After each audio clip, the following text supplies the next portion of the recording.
Franklin in the home royal blue jerseys, yellow numbers, yellow pants, blue socks, got the blue helmet with the orange horseshoe on the helmet for the Bronco. And the Colonels are in there, away white jerseys with the black numbers, orange trim, orange pants with the black and white trim. Everybody's got the black socks to go with the black helmets. Walker Allen getting ready to kick it off. He's got it on the tee, and that kickoff unit is huddled behind him.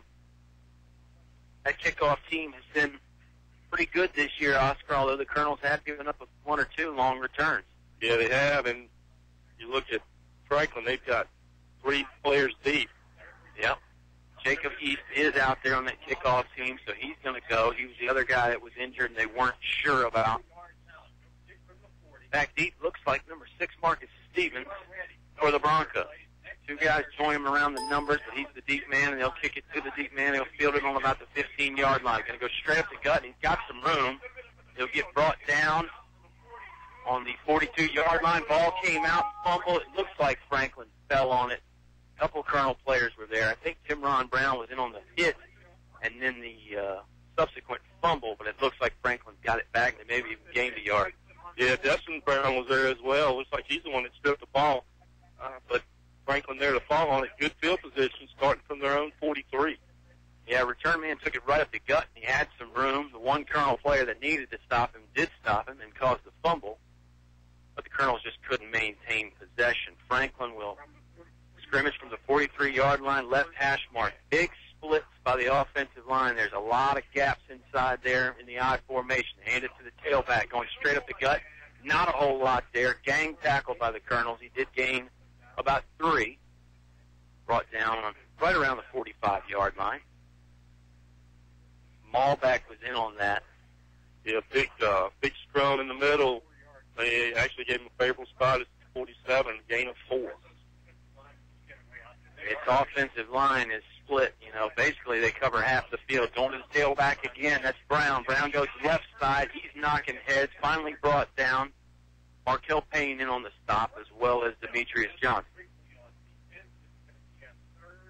They're going to mark him just shy of the first down. They're going to put him on the 48-yard line. Yep. Quarterback gets under center. He likes to go quick.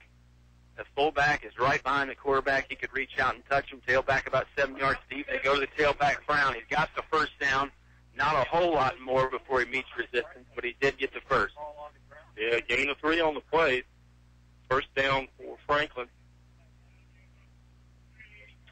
Franklin, again, we talk about those splits. That's the distance from one offensive lineman to another, and it's at least 4 or 5 feet in between. And normally you see that from the spread teams, but Franklin is a power I team. They stay in it. They hand it to the tailback, Brown. He goes right side off right tackle. He's got a gain, brought down for about an 8-yard pickup on the right hash mark there, Oscar. Franklin moving the football. Timron had him around the ankles and wasn't able to bring him down. Don't give him a real great spot. They actually call it more like a 7-yard gain. Quarterback is LaQuadric Pittman again. As soon as he gets in that crouch, he goes on a quick snap count. Does it again. They give it to Brown. He's going left side. He's got some room around the corner. Justin Brown had him around the jersey. Couldn't bring him in. He finally gets in on the stop. They bring him down. It looks like it's going to be enough for the first down. Yeah, they trapped him, had him stopped at the 30. He spun out and ran backwards. The side judge came in and marked it at the 30-yard line. Very favorable spot. Gain of 7. Another first down. Well, Franklin just continues to churn out yards methodically. And they're setting up quick, Kyle. They are. The quarterback, LaQuadric Pittman, surveys the defense for a second, and then once he gets in that crouch, they go on a very quick snap count. Power I formation. Fullback, a blocking back beside him, and then the tailback to give it to the first man through. That's the fullback. Big gain for about 8 or 9 yards. It was Javante Blacknall. Big pickup there. It's not enough for a first down, but it's close. 8-yard pickup. Now Franklin huddles up. They didn't huddle previous to that, Oscar. No, they're running players in and out too, Kyle. Yep. 9:41, no score. 0-0 here from Franklin. Tailback is Marcus Stevens. This time the quarterback's going to keep it himself. He's got some yards, and he pushed the pile a little bit. It's enough for a first down. Ball might have come out briefly. Officials jumping in there. I think this is going to stay to Franklin again. We'll see. quarterback, McQuadrick Pittman, did pick up the first down. Yeah, this should be enough. It should be enough for a first down. Yeah. Possession going to stay to Franklin. And the Colonels are really aggressively trying to strip the ball. Yes, they are.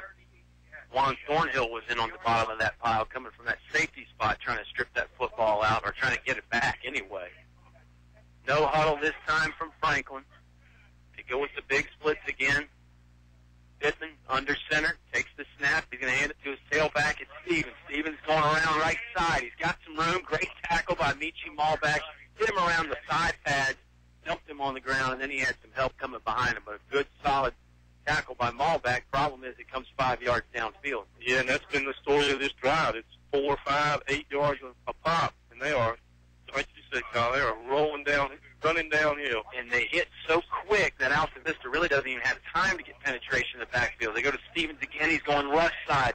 He's trying for the tackle. He can't make it. Destin Brown will, but it's at the 2-yard line, and that's where Franklin's going to have first and goal. Touchdown saving tackle from Brown.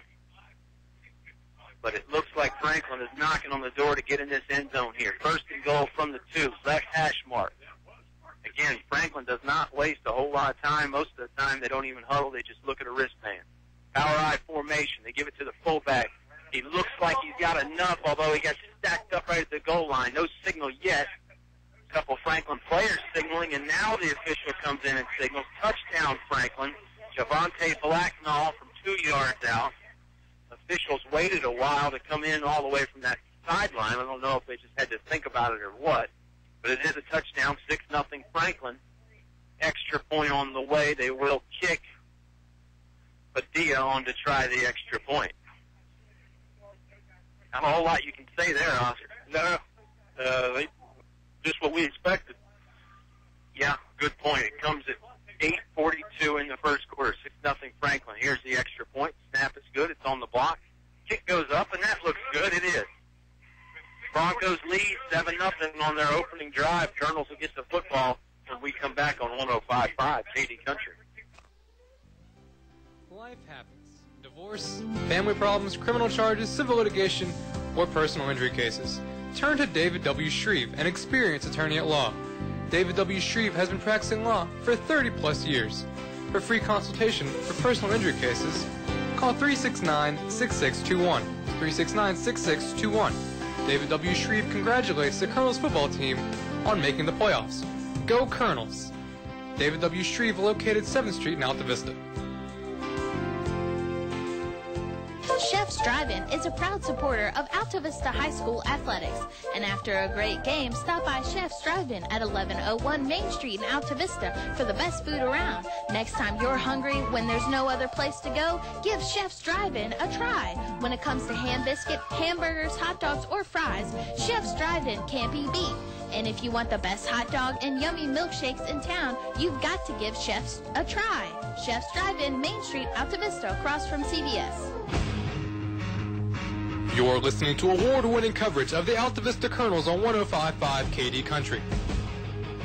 Back here from Armory Field in Franklin, Virginia, Colonels trail 7-0 opening drive. Oscar Franklin with a methodical, grinding one. All of them came on the ground. 10 plays, 57 yards. Took 3 minutes and 9 seconds.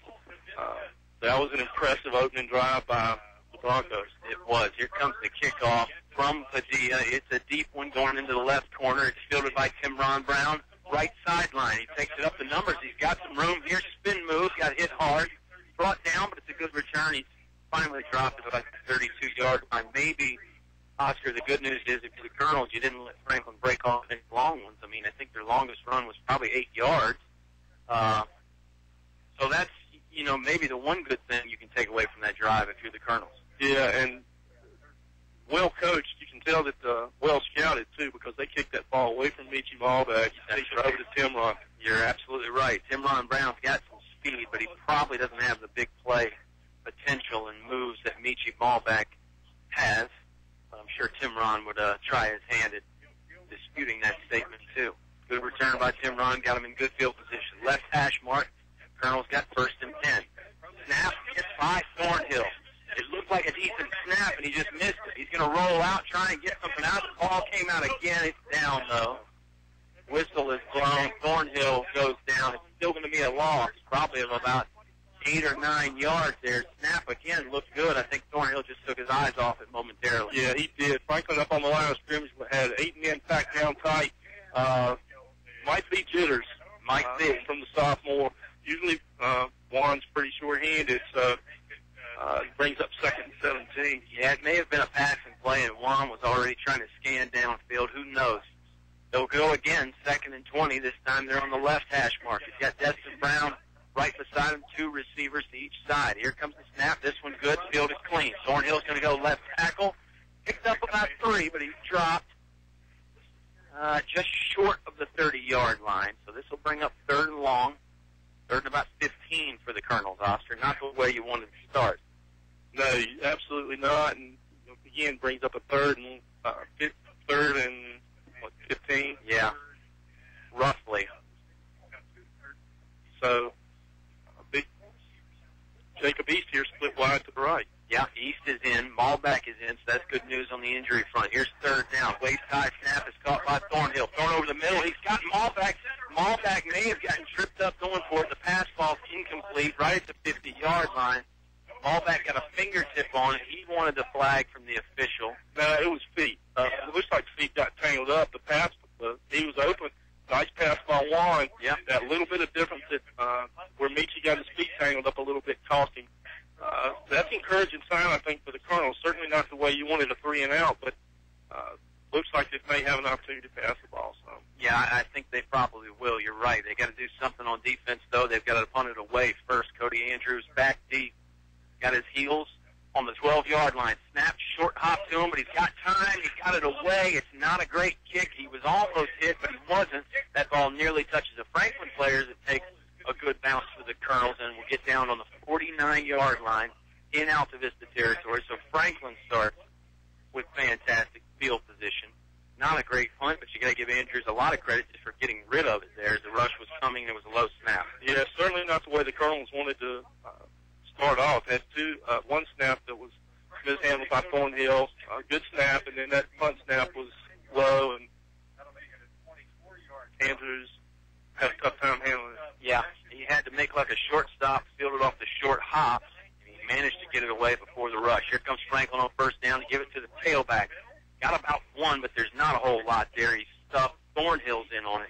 Destin Brown is in on it, and Cody Andrews is in on it as well. Yeah, nice stop by the Colonels. Give them a good spot. Say it's more like a 3-yard game. Tailback is Brown. 2 tight ends, 3 running backs. They give it to Brown again, right side. He's got some room around the edge. Timron Brown will drag him down close to the 1st down marker. 1st down marker was on the 39-yard line. He got across the 40. I think he might be about a few feet short, though. Yeah, they just marked it as a 1st down. Yep. So. 1st down Broncos right there on that 39-yard line. And Beach Malpack had him stopped and let him get away. Yeah. Powerful running backs here from That's exactly right. Good O-line to work behind, and they're quick, and they got moves, too. They give it to Brown again, left side. Good blocking. Jacob East trying to bring him down, along with a bunch of other Colonels. Darius Johnson, I think, was the one that finally brings him down. It's a big pickup again, though. This will be enough for a 1st down. Go ahead and call this a 10-yard gain. It was right at the 1st down marker, but it'll move the chains. Yeah, they are blowing. They're blowing through that first wave of Colonels and getting deep into that secondary. Yeah, 2 fullbacks and a tailback. They give it to the fullback. It's number 25, Cherry Warren. Not much there for Warren. He never goes down. His momentum gets stopped. They just stack him up right in the middle. It's a 2-yard gain for Warren.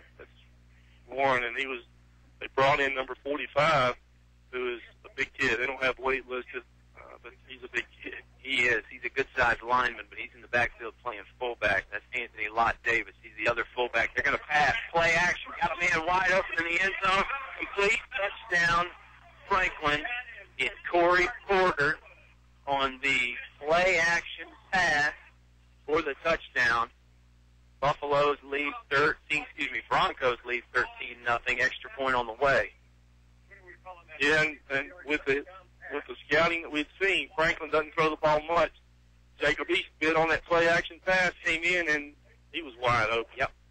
They don't throw it much, but when they do, it's usually effective just because you're lulled to sleep by the runs over and over again. This time the pass is a touchdown. Padilla on for his second extra point try of the game. Snap is pretty good. Kicks looks good. And Franklin leads 14-0.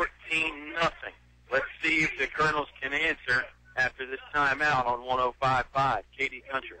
105.5 KD Country, WKDE, Altavista, Lynchburg, your home for award-winning high school football. I'm Todd Hall, president of First National Bank. For over 100 years, we have proudly served our customers in Central Virginia, and we're excited about continuing to provide financial solutions into the future. At First National Bank, our focus is on you, the customer, and delivering a very high level of service is our top priority. In fact, our employees are empowered to make decisions that provide you an extraordinary customer experience. So stop in one of our 8 local branches and give us a try. First National Bank, member FDIC, equal housing lender. You're listening to award-winning coverage of the Altavista Colonels on 105.5 KD Country. Back here from Armory Field in Franklin, Virginia, Altavista, not being treated too kindly here. They trail 14-0. Franklin scoring on their first 2 drives. Oscar Colonels really have to do something to respond because you can't get too far behind the 8 ball. No, not with this team. And the Colonels have got to be patient, do what they do best, and run the ball now. Kickoff is a squib kick from Padilla, hard to handle. Brendan Patrick couldn't get it. Jacob East does fall on it. Number 4 is there to save the day, and he's stopped on the 34-yard line. That's where the Colonels will take over. Yeah, and that drive was 5 plays, 49 yards, a minute, 41 seconds. Those numbers we've seen a lot this year, but they've usually been in favor of the Colonels. This is a key drive. Colonels have got to be patient, establish Destin Brown, and again, they got to establish a running game. Yep, 5:34 remaining here in the first quarter. Broncos are on top, 14-0. Colonels huddling up behind the football, about 5 yards behind it. They'll start from the 34-yard line, right hash mark. I agree with you, Oscar. Very important drive here to get something going. Might not even have to score, but you got to show something here and move the ball. Take some time off the clock. Faked it to Brown. Thornhill takes it right up the gut himself. Hit hard, brought down middle of the field. Good pickup of about 4 yards there for Juan Thornhill. Yeah, gain of 4 on that. And we've seen Juan run the ball a couple of times tonight, and nobody else has touched the ball. Yeah. Yeah, that's a good point. See if Coach Sharness wants to get some other guys involved. Destin Brown is in the backfield, had a good game last week. You got to believe they're going to give it to him at some point.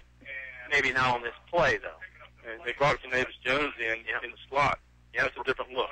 You're right. Brown is right behind Thornhill this time. Jones is in that slot. Malbeck is in the other slot. 2 receivers on each side. Option play to the left here. Thornhill keeps it, lowers his shoulder, delivers a shot to the would-be defender, but he goes down in the process. Close to the first down, about a 4-yard pickup. You'll need about 2.5 or 3 for the first down here for the Colonels. Another gain of 4, and the Colonels really need this first down to stop this momentum that Franklin's got. You're exactly right. A first down pickup would be huge here. 3rd and 2. 4 minutes, 19 seconds remain in the first quarter. Altavista's second possession of the game. Thornhill surveying the defense, might go under center. May even try the sneak like he has in the past. He will go under center. Hard count. Couple hard counts. Nobody jumps for Franklin. They give it to Destin Brown right up the gut. Doesn't have much. Colonel's trying to push the pile. It's not going to be enough for a first down. He probably got back to the line of scrimmage, but not much else. There was a wall of defenders there. Flag comes out now. Official looking like this may be on Franklin. It is on Franklin, so this will be a first down for the Colonels because of the penalty, but they did not pick it up on the run, Oscar. That can't make you feel good if you're a Colonel fan. No, and we talked about the edge that both these teams had in the beginning, and I had the over-under on this unsportsmanlike at 8 minutes. It comes with 3:50 in the quarter. Colonels trailing 14-0. Yeah, these teams did some barking in the pregame. Oscar's alluding to that. Nothing really malicious or anything that people haven't seen before. But I think both teams won a victory here, and their emotions are high. People are amped up.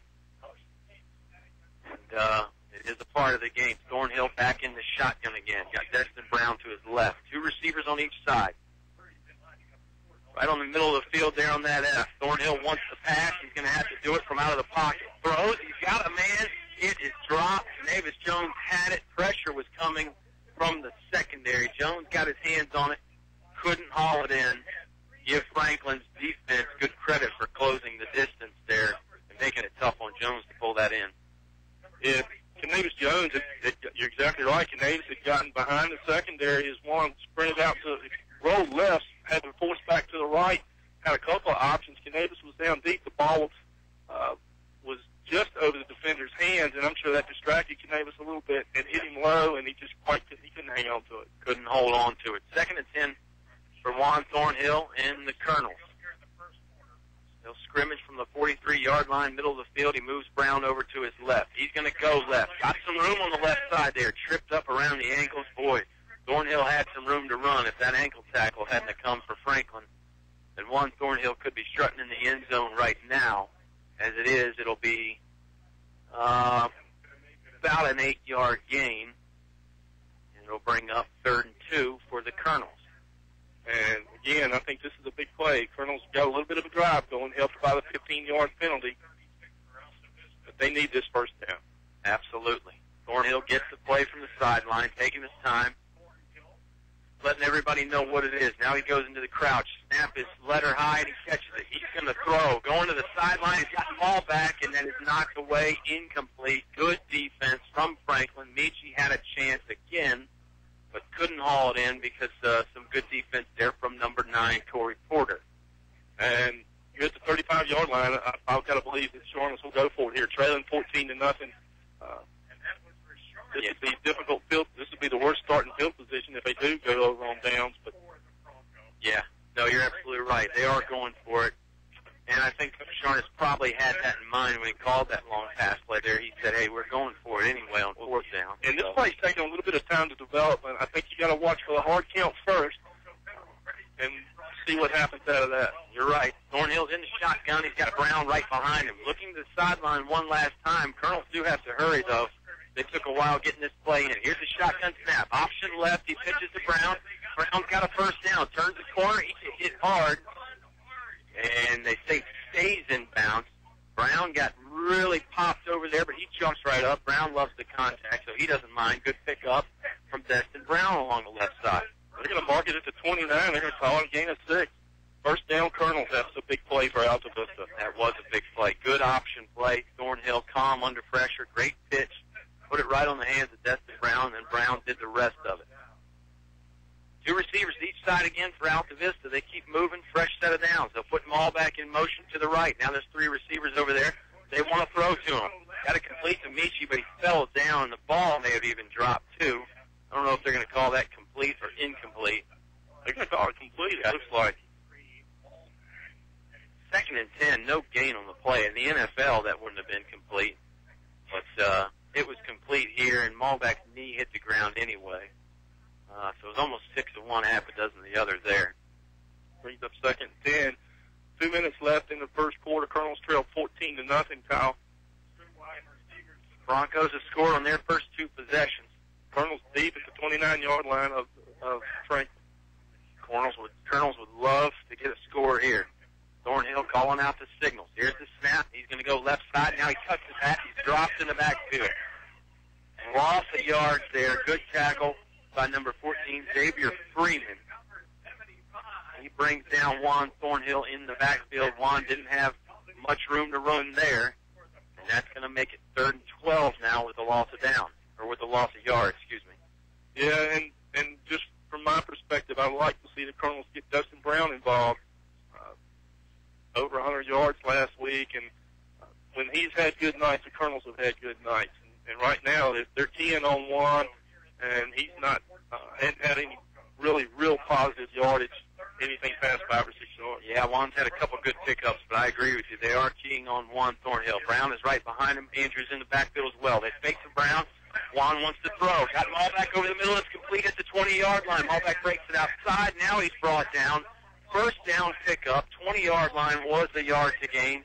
Smallback caught it there and gained about 5 after that. Great pass play there. Thornhill throws a strike over the middle, and Smallback brings that one in. Good play. And let's make no mistake about it. Juan Thornhill was under pressure. Yeah. Made a nice throw. Michi doesn't have the speed that he ordinarily has, but stuck in, made a nice catch, and first down. Colonels, they're in business here at the 15-yard line of Franklin. Yep, very good play on third down when they really needed it. Good pickup. Colonel's got a fresh set of downs from the 15-yard line.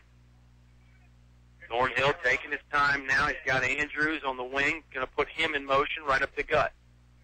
Thornhill's going to go to the right. He's got some room here. Got it to the 10-yard line, and then he's brought down. He had intentions to get into the end zone, Oscar. Defense closed quickly. Good tackling. Yeah, gain of 5, though, and Colonels will take that. Nice little misdirection.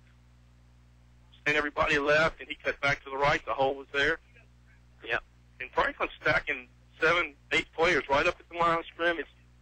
Yeah, the Colonels, and then if the Colonels go into a 3 or 4 receiver set, then they'll send a man-to-man against them downfield. You're absolutely right. Franklin's defense has been good for one quarter. First quarter is done. We'll take a 30-second timeout. Franklin leads 14-0. Second quarter on the way here from Franklin on 105.5 WKDE.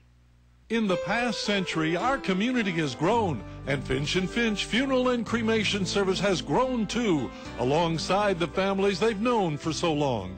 Finch & Finch is proud to have served you over 100 years. A family business, Finch & Finch Funeral and Cremation Service, dedicated to your service. Finch & Finch Funeral Homes. We're here because we care.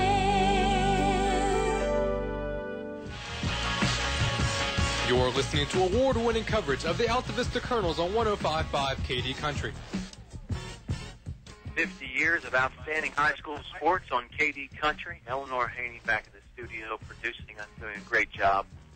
As always, had to cut her Thanksgiving vacation short, but she doesn't mind too much. Altavista going to flip sides of the field here. They're going away from Armory Drive now down here in Franklin, going towards the scoreboard. Oscar, interesting first quarter. Franklin's got a great offense. We knew that coming in, but we got to see it firsthand there. Yeah, and the Colonels are here at the tail end of the quarter, got a nice drive going, got the ball at the Franklin 10, but stats from the first quarter, Altavista 18 on the ground, 17 through the air, a total of 35 yards.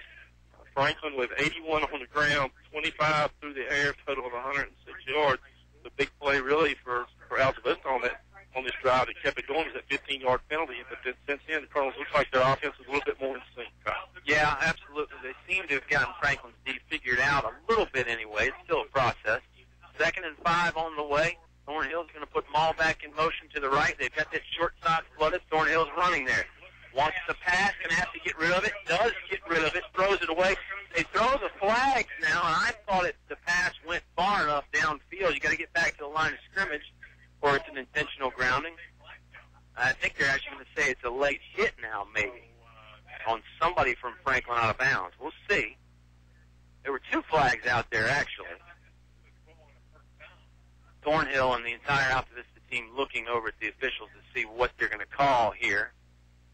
The official, I guess, is talking about it. We can't hear him up here. No microphone like in college. Grounding? They're going to call intentional grounding on Juan Thornhill. Let's see if there's another penalty afterwards. No, there isn't. It's just intentional grounding.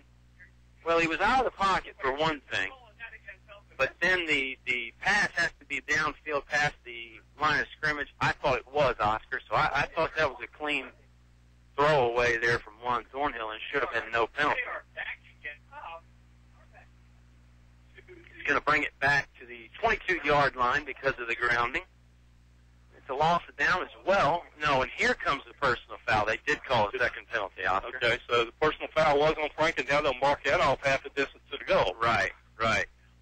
Well, is it going to be an automatic first down? Did it come after the play? We'll see.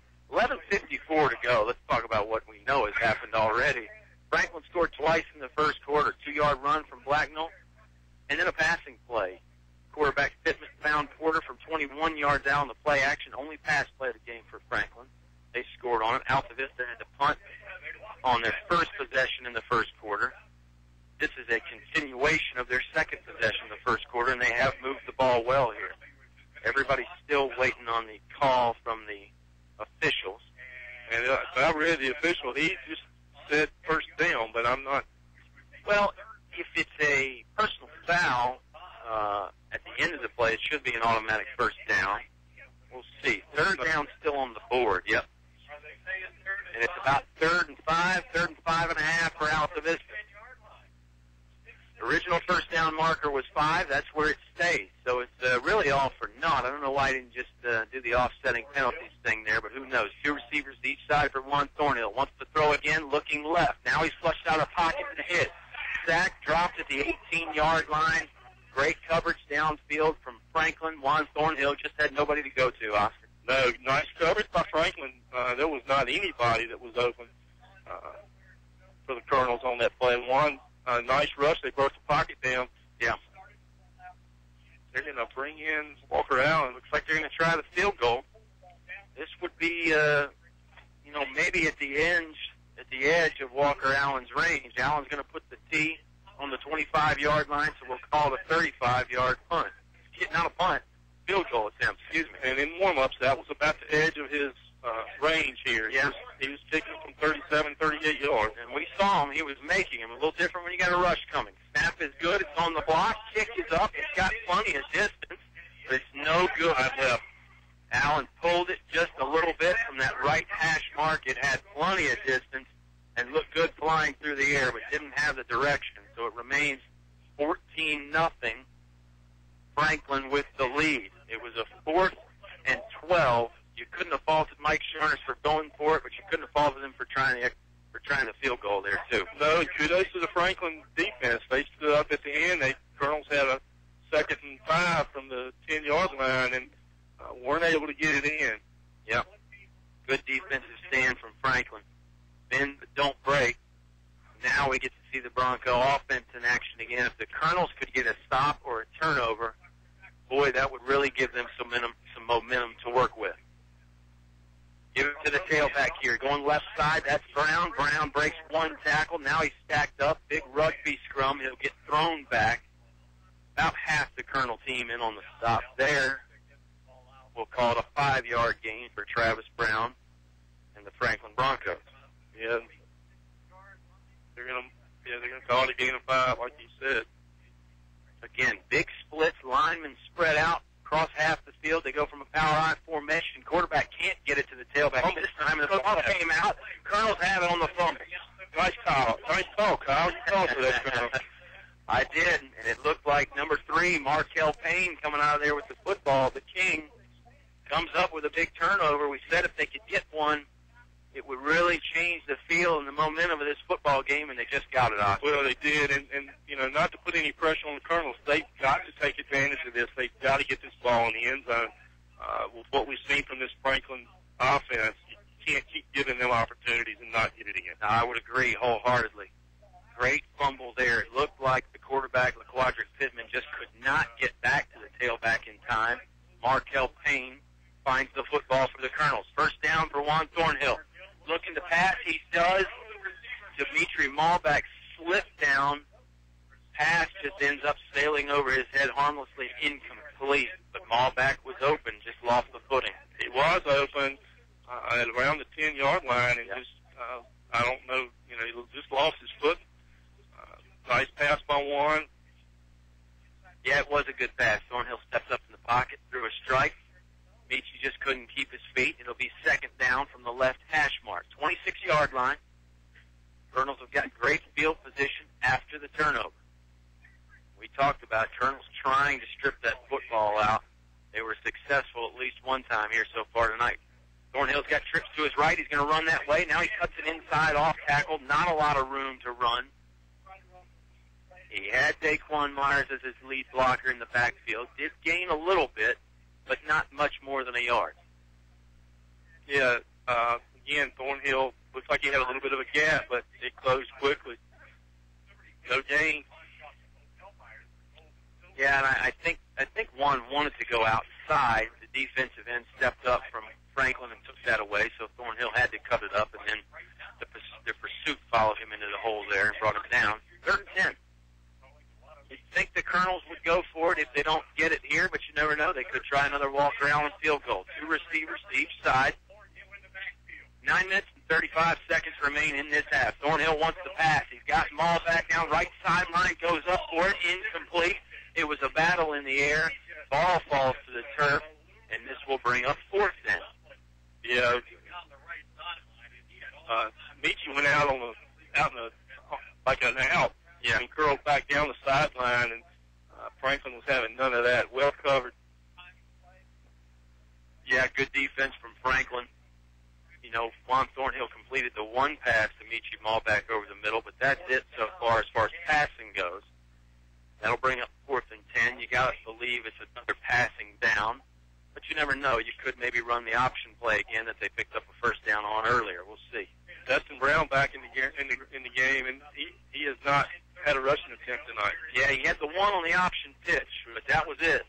They're going to try the option again. They'll get it to Dustin Brown. He's going right sideline. He has some room, runs out of a shoulder tackle, brought down short of the 1st down, but there is a flag down. Let's see what this is. It's a little further downfield. Traditionally, that's in a spot you'd see defensive holding, which would be an automatic 1st down. Yeah, Destin Brown ran out of one tackle. Give him a lot of credit there, but he couldn't beat the other Franklin defenders and couldn't get to it. It's a face mask against Franklin, so this will keep the drive going for the Colonels, and it's going to be a 1st down. Big break there for Altavista. Half the distance to the goal on that, and that'll put it at the 12-yard line. 1st down to Colonels. Boy, Franklin's been kind to the Colonels here on 2 big penalties that would have given the ball back, had it back in their possession. You're absolutely right. We saw the Colonels commit some penalties in the middle of the season that hurt their chances in some games. So maybe it's time the favor got returned to them. They put Andrews in motion. He's a blocking back. They fake it to Destin Brown. Now Thornhill goes left side. He's hit hard. Number 2, Travis Brown, and brought down for no gain. Good tackle again from Franklin. I tell you, Franklin, when they get their hands on you, they normally don't let you go. Good tackling team, Oscar. Yeah, we've heard about their offense, but boy, this defense is very, very good. They're quick. Yeah. They make short tackles. They've impressed me so far. Absolutely. 8 minutes and 40 seconds remain in the 2nd quarter. Colonels down 14-0. Franklin scored on their first 2 possessions. 2nd and 10. Altavista's going to go from about the 13-yard line. Juan Thornhill wants to pass. Slant pattern. He had a man. Falls down incomplete. He was looking for Demetrius Johnson over the middle. Wasn't a bad throw. Again, great defense from Franklin. The defender just got a hand in there. Got a hand in, and it just might have tipped it a little bit, and Demetrius couldn't pull it in. Pretty solid route from Demetrius on the slant. They had some room in the middle, but the defender in man-to-man coverage there. It was a flag on the hand. It was a flag on the play. And, I guess they said it was a holding on Altavista because they moved him back 5 yards. Illegal procedure, Kyle. Okay. They hadn't clipped them out the down marker, so you're right. Kind of a lucky break for the Colonels. Yeah, it would be 3rd and 10 after the incomplete, or because of this penalty, it's 2nd and 15 now, which is what it is. So you're right, maybe a bit of a break. Thornhill's got 2 receivers each side, running back to his right. Destin Brown's going to block. Thornhill wants to throw. They're going to Demetrius again over the middle, and he and the defender got tangled up. Pass goes incomplete. Yeah, and this isn't the Colonel's offense. They're really having to pass the ball way more than they've had to all year. And they're only trailing 14-0 with 6 minutes, 8 minutes left here. I think it's 8 minutes and 15 seconds. There's a couple lights out on the scoreboard. So. No, you're right. I mean, I think normally Altavista would stay committed to the run a little bit longer here. They've thrown the ball a lot. They've hooked up one time, Thornhill and Malback, to pick up a 1st down, but not much more than that on the air so far for the Colonels. And I got to believe they're in 2-down territory now. I would think. Again, unless you try another field goal from Walker Allen. Allen missed one earlier. They put a man in motion. That's Malback. They give it to him on the jet sweep. Malback's got some room around the end. Dragged down at the 14-yard line. That's well short of the 1st down, but it helps out if you're going to go for it on 4th down here. Well, and let's face it, Michi could have gotten that. If he could have sprung that outside, looked like he had a lane, but he doesn't have the Michi speed that we're used to seeing. Yeah, he tried to cut it back, turn it up the middle there. Bronco defenders ate him up. He did gain about 4 that will make it 4th and 11, and they're going to try out Walker Allen again. He missed one from the right hash mark. This time he's from the left hash mark. This is a little bit shorter than the other one. This is about a 31-yard field goal. The last one was about 35, and he had plenty of distance on the last one. This kick is up. This one looks like it's good. Plenty of distance again. It is good. Scoreboard lights up for the Colonels for the first time. They still trail, though. Get the field goal to make it 14-3, 7:22 remaining in the half. Timeout here on 105.5 KD Country. English Construction Company has been in the building business since 1932, so it's only natural that they appreciate the building process. They recognize the fact that organized sports programs build character as well as bodies and minds. They know that high school sports build our youth into more well-rounded and more productive adults. English Construction Company is proud to be a sponsor of high school sports and salute all athletes, coaches, and teachers. A word of praise and encouragement from English Construction Company with offices in Lynchburg, Virginia. You're listening to award-winning coverage of the Altavista Colonels on 105.5 KD Country. 31-yard field goal from Walker Allen, the freshman, gets the Colonels on the board. Oscar, good thing for the Colonels to get a little bit of a drive going there and get some points on the scoreboard. Obviously, you want the touchdown, but three's better than nothing. Yeah, they took the ball over with that fumble at the 25-yard line, and boy, were able to get it down into the 12 with the first down with the penalty, and just from there it kind of stalled out. Kyle took 8 plays. This one, 25-yard, of course, on the 31-yard field goal from Walker Allen. Colonels trail 14-3. Yeah, 3 points is all you get, but last time the Franklin offense is out there, so Franklin couldn't score while that was going on. You didn't lose any more points. Colonel still trailed 14-3. Franklin's offense looked good on the first 2 drives, and then they fumbled on their 3rd drive. Markel Payne picked it up, and Walker Allen on to try the kick again. Allen is 1 for 2 on field goals tonight. He will kick off again. Here comes the run up. Kick is kind of a line drive, and the return man lets it go. Let's see if it gets in the end zone. It finally does. It looked like it was going to just die right there at the 2-yard line. It's only a yard deep, but no, they'll bring it out to the 20-yard line. Porter was the deep guy. He went up like he was going to field it on the fly, and then he let it go. And it almost took a great Colonel bounce and just stopped, but it does roll in the end zone, so none of that matters. Franklin will take over, middle of the field, 20-yard line. 80 yards to get to pay dirt. 7:22 remaining here in the second quarter. Broncos lead 14-3.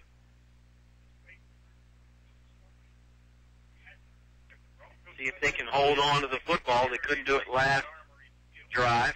They'll give it to the fullback this time. Straight up the gut, hard running. He's stopped by Thornhill. Payne in on it as well. And that is the big fullback, number 45, Anthony Lott Davis. No, excuse me, that might be Warren, actually. I'm going to call that a gain of 4. Actually, a gain of 5. That was Terry Warren. Yeah, that's a good, favorable spot there. It didn't look like he got much past a yard, but he did keep the legs churning, so give him credit for that. Quarterback under center again. They give it to the tailback. He's hitting the backfield, almost fumbled. Now he's got a gain. Going to turn the corner left sideline, finally run out of bounds back by Darius Johnson. We've got a flag on this side. I'll tell you, Payne almost had him in the backfield. Once he broke him, he was gone. Johnson makes the tackle. Let's see what the flag is. I couldn't see who had him in the backfield. I thought it was Markel Payne. Markel had him. And that ball looked like it was coming loose again, too. When he did get back. Face mask. What do I know? Yeah, so this will be added on to the end of the run. So good run from Travis Brown. Chains keep moving. And give Darius Johnson a lot of credit for running him out of bounds because Darius was probably the only thing that stood between him and the end zone. This will bring him past midfield. Let's wait and see. 6:43 remains in this second quarter. Broncos lead 14-3 over the Colonels. It is third round VHSL playoff action. You can call it a state quarterfinal if you want to because there's 8 teams left in Division I football. Yeah, gain of 20, and then you tack on the 15 for the penalty. 41-yard line of Altavista is where the Broncos will scrimmage fun. They got the I formation again. They give it to the tailback. Brown again. He's going right side. Got a man on his back. They run him down for a loss. That's Juan Thornhill. Who else with the tackle for a loss right there? Good play from Thornhill. Yeah, nice play by Juan. Good job by Juan Thornhill shutting down the outside play there. Not a textbook tackle, but he brought him down anyway. 2nd and 10 now. Franklin goes with a hard snap count. Looked like the Colonels jumped. Now they do send the flag. Flag came out a little late. Quarterback LaQuadra Pittman actually had to point it out to the official. But a Colonel did jump across the line of scrimmage there. So 5 free yards here for Franklin. And I said it earlier, once Pittman gets into that crouch, he's gone. It's a quick snap count. It's not a long one. Then he did lengthen the snap count there. They went on something other than one. No, that's the 4th penalty in this quarter for the Colonels. Yep. Here we go. They give it to the tailback again. That's Brown. Brown's going to try left side. Stopped by number 8, Brendan Patrick, before he can get to the first down. He got close. 4-yard pickup for Travis Brown and Franklin. Clock continues to tick. 5:48 now remaining in this half. Subway halftime show to follow.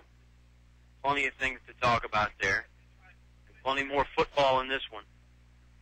14-3, Franklin leads right now. 3rd and 2.5 on the way. Quarterback under center. Gives it to the tailback. Not much there. He stopped short. Great play by the Altavista Colonel defense. Brendan Patrick in on it. Demetrius Johnson in on it, along with a few others as well. Good stop by Altavista. Now a big 4th down on the way. 4th and 2, and no signs of anything but going for it for Franklin. Colonel's defense beginning to stiffen up here a little bit. Maybe the Colonels are figuring something out there. Let's see if they can get a big stop right here. This would be huge. Got to watch the play action here. Absolutely. Watch the play action. Watch the hard count. Pittman trying to get the play right from the sidelines. Doesn't like it. Coach doesn't like it, so they'll take a timeout. We'll take 1-2. Big 4th down play on the way from Franklin. They lead 14-3 over the Colonels from Altavista on 105.5 KD Country. A short drive will save you money. That's right. A short drive can save you hundreds, maybe thousands. The absolute best selection of new and pre-owned vehicles to choose from. Have a trade? When you make a deal, Feller Chevrolet will pay it off, no matter how much you owe. Slow credit? Don't worry. Drive away today in your new or pre-owned vehicle. Remember, if you didn't purchase your vehicle from Feller Chevrolet, you paid too much for it. Feller Chevrolet in Altavista. You're listening to award-winning coverage of the Altavista Colonels on 105.5 KD Country. Colonels defense looking for a big 4th down stop here, Oscar. Yeah, it is going to be big. 4th and we'll call it a long one. Colonels really need a stop here. Yep, Pittman's the quarterback. Same formation for Franklin. They run the toss play. Brown's got some room. He's got a 1st down and more. Jacob East trying to run him down outside. Thornhill had his hands on him. He finally gets knocked out of bounds at the 10-yard line. Big pickup from Franklin. They got the 1st down, and they got more on the toss play. First time we've seen them toss the ball out there to the tailback like that, Oscar, but it works out pretty well. Yeah, and that was a nice tackle by Timron. Brown got stood up on the sideline. Timron lowered the boom on him. But again, nice run by Brown. Yeah, Travis Brown, the tailback, player of the year in the district for Franklin. They'll give it to him again. He's going to go left side this time. Breaks one tackle, breaks another. He's in the end zone. Touchdown, Franklin. Their 3rd of the night. First one for Brown. Altavista's defense had a chance to bring him to the ground, but Brown kept those feet moving, threw the spin move in there, and he got in the end zone for 6 more points. And it's clear to see why he was district player of the year. He's got great technique. He's got great speed. He's strong. Colonels trail 20-0, pinning this extra point. Yep, Angel Padilla on to try his 3rd extra point of the game. He's made the first 2. Snap looks good. Gets to the block. Kick goes up. That looks good as well. It is. Broncos lead 21-3. Colonels will get the football back after this timeout with 4:30 remaining in the half on 105.5 KD Country. Enjoy daily lunch specials priced under $4 at El Cazador Restaurant, the people that first brought Mexican food to the area. Open all afternoon Friday, Saturday, and Sundays. Come by for Mexican or American food, all reasonably priced with drink specials and great service too. Voted Best Mexican Restaurant, El Cazador Mexican Restaurant, Main Street in Altavista. El Cazador Mexican Restaurant thanks you for your loyalty and your business and congratulates the Colonels on their winning season.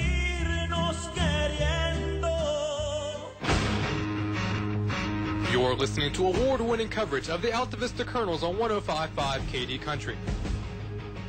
Back here from Franklin, Virginia, Armory Field. Franklin Broncos on top, 21-3. 11-yard touchdown run from Travis Brown. Oscar, Colonels need to respond again. 8 plays, 80 yards, 2 minutes, 52 seconds. Aided by 20 yards in Colonels penalties. So with 4:30, like you said, 4:30 remaining in the first half, 21-3, Colonels trail. Boy, if I'm Altavista, I got to find a way to get Dustin Brown involved in the running game. Yeah, I think you're right. He's taking a couple of those option pitches, but it's not the traditional handoff, let him follow a pulling guard like we've been used to. Kickoff now from Padilla. They'll try the high one. This lands, and there was a whistle blown. Nobody went after it from Altavista. I was here, me. Yeah. It landed on about the 20-yard line. It just stopped. It would have been a great wedge shot in golf. And they're going to bring it back. I believe somebody was offside for Franklin. So this will move it back 5 yards.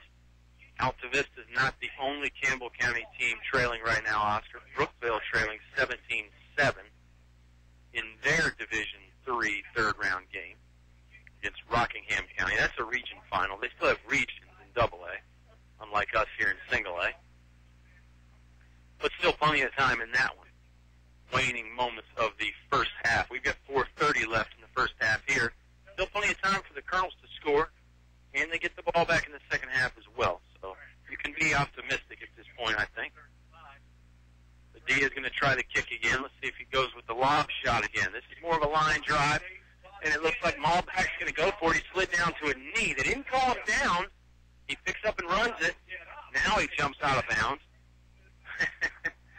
I would think that Michi Malback would have been down where he fielded the ball because he slid into it. Yeah, he slid into it. He didn't have possession of it till he'd gotten up. Yeah, I think he did. I think he jumped up on his feet and then scooped it up. You got to have full possession before you can be down. So maybe the right call there for the official, although not an easy call by any means. There's two coaches that are really upset about that. There's Coach on the sideline, and there's Coach Sonny Merchant up in the press box. Yeah, Coach Darren Parker for Franklin didn't like it. He gave the official on this side an earful, although it's probably hard for the guy all the way on this side to see it because it was on the Altavista sideline. They put Andrews in motion. Shotgun snap is a good one to Thornhill. He's going to run it. Trying left tackle there behind Ashton Robinson. And he's got a decent little gain. Not a lot, but he gets it to the 32-yard line. We'll call it a pickup of 3.5 yards for Juan Thornhill. Clock will be under 4 minutes by the time they run this second down play. And same play that they've run, and they wrapped him up, and 4 players had him. Yeah, he met a gang of Franklin defenders, that's for sure. Juan's got backs to either side. Andrews is one, Destin Brown is the other. 3 receivers. Passing play here on second down. They get it to Michi Malback on the out route. Now, Malback's got it, turns it up, run out of bounds finally. Didn't go to the ground. He picked up a first down in the process. Good passing play there, Thornhill to Malback. They're going to mark it at the 43, gain of 11. And Clark did stop as he went out of bounds. Right hash mark of the 43-yard line is where the Colonels will scrimmage from. Fresh set of downs. Play gets in. Malback moving over to the left side now. In Demetrius Johnson are the receivers over there. Looks like Andrews and East on the right side. Now they put Andrews in motion. They'll hand it to Destin Brown. Brown turns it up the middle, running hard. Gain of about 2. Brought down as he falls across the 45-yard line. There's the play, Oscar, that you've been waiting for all night. It's just the handoff to Destin Brown, and he was running hard. Not a lot of room up the middle there, but, you know, maybe there's something to be said for softening up the middle of that defense. I think that's exactly, again, Coach Sean is way smarter than I am. Well, I could have told you that. But at least you're admitting it, though. 2 backs to throw again, looking deep this time. He's got East down the right sideline. Caught, no, it's dropped. Oh, my goodness. I thought Jacob East had it. Then I saw the ball rolling over there by the fans. Good defense again, man-to-man coverage from Franklin. I think East might have got his hands on it, though. He did, and again, good. The defender was in great position from Franklin. Yeah, it's really been man-to-man coverage all night on the receivers for Altavista. Thornhill's been able to find a few of them, but overall Franklin's secondary has performed pretty good. And press coverage by those cornerbacks as well. They're about a yard off the football and jamming those receivers. Thornhill's going to pass again. He'll have to roll out to do it. Throws. He's got Maulback complete downfield to the 35. Maulback to the 20-yard line before he's knocked out. Nishi Maulback, big pass play. He wants the fans to get up on the sideline. Great pickup right there on the passing play for the Colonels. Man, that was an awful spot. I mean, that was an awful, awful spot. It falls 3 yards short of where it should have been. Yeah, I thought Maulback was at the 20-yard line, if not across a little bit. But they'll spot it at about the 22. Great pickup there on third down. Juan Thornhill on the run finds Dimitri Maulback. 2:47 and 2:45. Clock continues to run. Yep. The score here is big. Destin Brown checks out. Looks like Daquan Myers in the backfield now with Thornhill. Passing play again. Thornhill rolling to his right. Pumps once. Now he takes it off. He's going to get up to the 15-yard line on the quarterback scramble. Pump fake really gave him some time. And he sort of dives at the 15-yard line for a pickup of 6 yards, 7 yards. Devin Stewart broke through on that untouched, and he was all over Juan Thornhill. Nothing to say that play for Altavista, but Juan's athleticism. Juan has plenty of that. We've seen it all year. Again, Juan Thornhill, Offensive Player of the Year in the Dogwood District, finalist for the ABC 13 Friday Football Player of the Year Award. And now it'll be 2nd and 5. Thornhill getting the play to Destin Brown. Brown is right beside him in the backfield. Shotgun snap on the way. Thornhill's heels right at the 20-yard line. We get a whistle, though. Delay of game on the Altavista Colonels.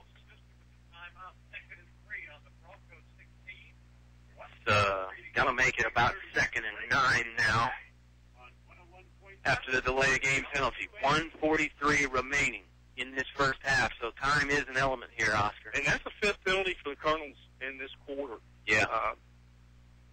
You got to play mistake-free against Franklin. You're absolutely right.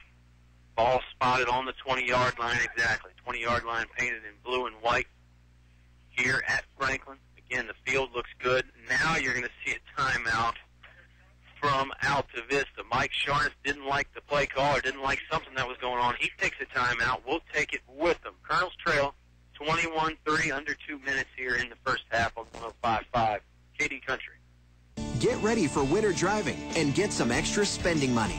Just drop by your local Michelin dealer from November 1st through the 24th, 2012 and buy any set of 4 new Michelin brand passenger or light truck tires and receive a $70 MasterCard reward card after rebate. See the entire line of Michelin tires at Perkins Twin Tire and Auto Service, Main Street, Altavista. Reward card issued by U.S. Bank pursuant to a license by MasterCard International Incorporated. Offer expires 11/24/12. Void where prohibited. You're listening to award-winning coverage of the Altavista Colonels on 105.5 KD Country. 21-3, Altavista trails from Franklin, Virginia. Armory Field taking on the Franklin Buffaloes. And the Colonels have got a 2nd and 9 on the way. Football's at the 20-yard line of Franklin. Right hash mark. Juan Thornhill's going to survey the defense, calling out the snap count. Andrews in motion. He'll go to the right. Got some room there. He's knocked ahead, gets it to the 17-yard line. 2 or 3 players in on the tackle for Franklin, Oscar. Yeah, Juan again following a pulling guard to the right. 127, 126 as the clock continues to tick. 3rd and we'll call it 5. Yeah, you do have to be aware of the clock here. It's going to be under a minute probably when this play is done. Thornhill wants the pass, rolling to his left. Going to get dragged down, sacked, dropped to the 24-yard line. Sacked by number 11, Raekwon Wright. I think Coach Sharness is going to call a timeout here to stop the clock. He is. We'll take it with him. Fourth down on the way for the Altavista Colonels. Just over a minute in the second quarter here. Timeout. They trail 21-3 on 105.5 KD Country. Applebee's is the perfect place to gather before and after the game for great food and fun. Applebee's in Altavista is offering half-price appetizers after 9 p.m. every day. Stop in and celebrate. Applebee's proudly sponsors the Colonels. We know it takes hard work and dedication to achieve success. The same principles we use every day to serve our customers. Colonels, we're behind you every play of the game. And no matter the score, you're always a winner with us. See you tomorrow at Applebee's in Altavista. 105.5 KD Country, WKDE, Altavista, Lynchburg, your home for award-winning high school football. You're listening to award-winning coverage of the Altavista Colonels on 105.5 KD Country. 106 remaining here in the second quarter from Franklin. Altavista football, they trail 21-3. Fourth and 13 on the way for the Colonels offense, Oscar. Another big play right here. They will go from the shotgun formation. Two receivers to each side. Jones and Malback are the slot receivers. Thornhill's got a solo backfield now. They put Malback in motion. They're going to run it. Michi wants to throw. He throws looking for East. It's short, incomplete. They tried the trick play. It worked against William Campbell last week. Does not work here. Malback didn't really get the ball clean, and then his throw was not nearly good enough. Could barely get it to East. Give Franklin a little bit of credit on defense as well, too. Absolutely. Again, Franklin's defense has played well. Again, stop the Colonels inside the 20-yard line. That's 4 times that the Colonels have had the ball inside the 20 and have, 3 points to show for it. So, yeah, the Colonels have been able to get it deep into Franklin territory a few times, but this Franklin defense, bend but don't break, probably a great way to describe it. They've done a lot of that tonight. They lead 21-3. Passing play now from Franklin. Johnson's got a good rush on the quarterback. He runs him out of bounds. And let's see. He's going to say stayed in bounds. Clock continues to run down to 50 seconds. Coach Parker doesn't like it. He's not happy about something. Now it's down to 44 seconds. Both Johnson brothers were in on that one. And now they're going to stop the clock. And Franklin's going to call a timeout. We'll take it as well. 40 seconds remaining in this half. Altavista trailing 21-3 on 105.5 KD Country. This summer's fire at Stanton River Medical Center hasn't stopped Rehab Associates from helping our Altavista area patients. I'm Dr. Kyle Walling, Clinical Director of Rehab Associates Hurt Office, and I'm pleased to report that we're setting up a temporary location at Altavista, inside Virginia Technical Institute, 201 Ogden Road. Whether you're already our patient or need help recovering from surgery or injury, rest assured we're here for you. And remember, you do not need a doctor's referral to see us. Call Rehab Associates at 324-9750, online at racva.com, or visit us on Facebook to see what we can do for you. You're listening to award-winning coverage of the Altavista Colonels on 105.5 KD Country. Colonels get a sack on first down. They trail 21-3. Second down on the way for Franklin here. Just 40 seconds remaining in this half, Oscar. It looked like Franklin going to the passing formation there, wanted to try and get a score. Now they're back in their regular I formation. Here comes the reverse. Number 9 got it. Maul back on the tackle. Great tackle. Got him around the ankles. Dove in there to bring down Corey Porter. Big stop. Came with 31 seconds. Franklin takes another timeout. We'll just keep it here since we just took one. Franklin tried the trickeration play. Malback was there to stop it. It was still a gain. Nice job by Michi staying home. Yeah. Read that and made a nice open field tackle as someone had a good head of speed at it. Yeah, it was a very good tackle from Malback. Stopped him about 3 yards short of the first down marker. It'll bring up 3rd and 3. Really, if the Colonel's going to stop here, Oscar, you could probably justify calling a timeout if you're Mike Sharness. At least you make Franklin punt it away to you. You've got a chance for maybe one of your playmakers, whether it's Thornhill or Malback, to run a punt in for a touchdown, or at least close. Well, and you never know. Like you said, I think too often that we'll let these things play out, knowing that Colonels will get the ball first in the second half. But I'm with you. I think trailing 21-3, you press right now. Yeah, I think when you're down, you probably do have to take some chances here. 3rd and 3. Franklin was ready to go, and now they're going to get something straight with the scoreboard situation. They run the clock down to 29.2.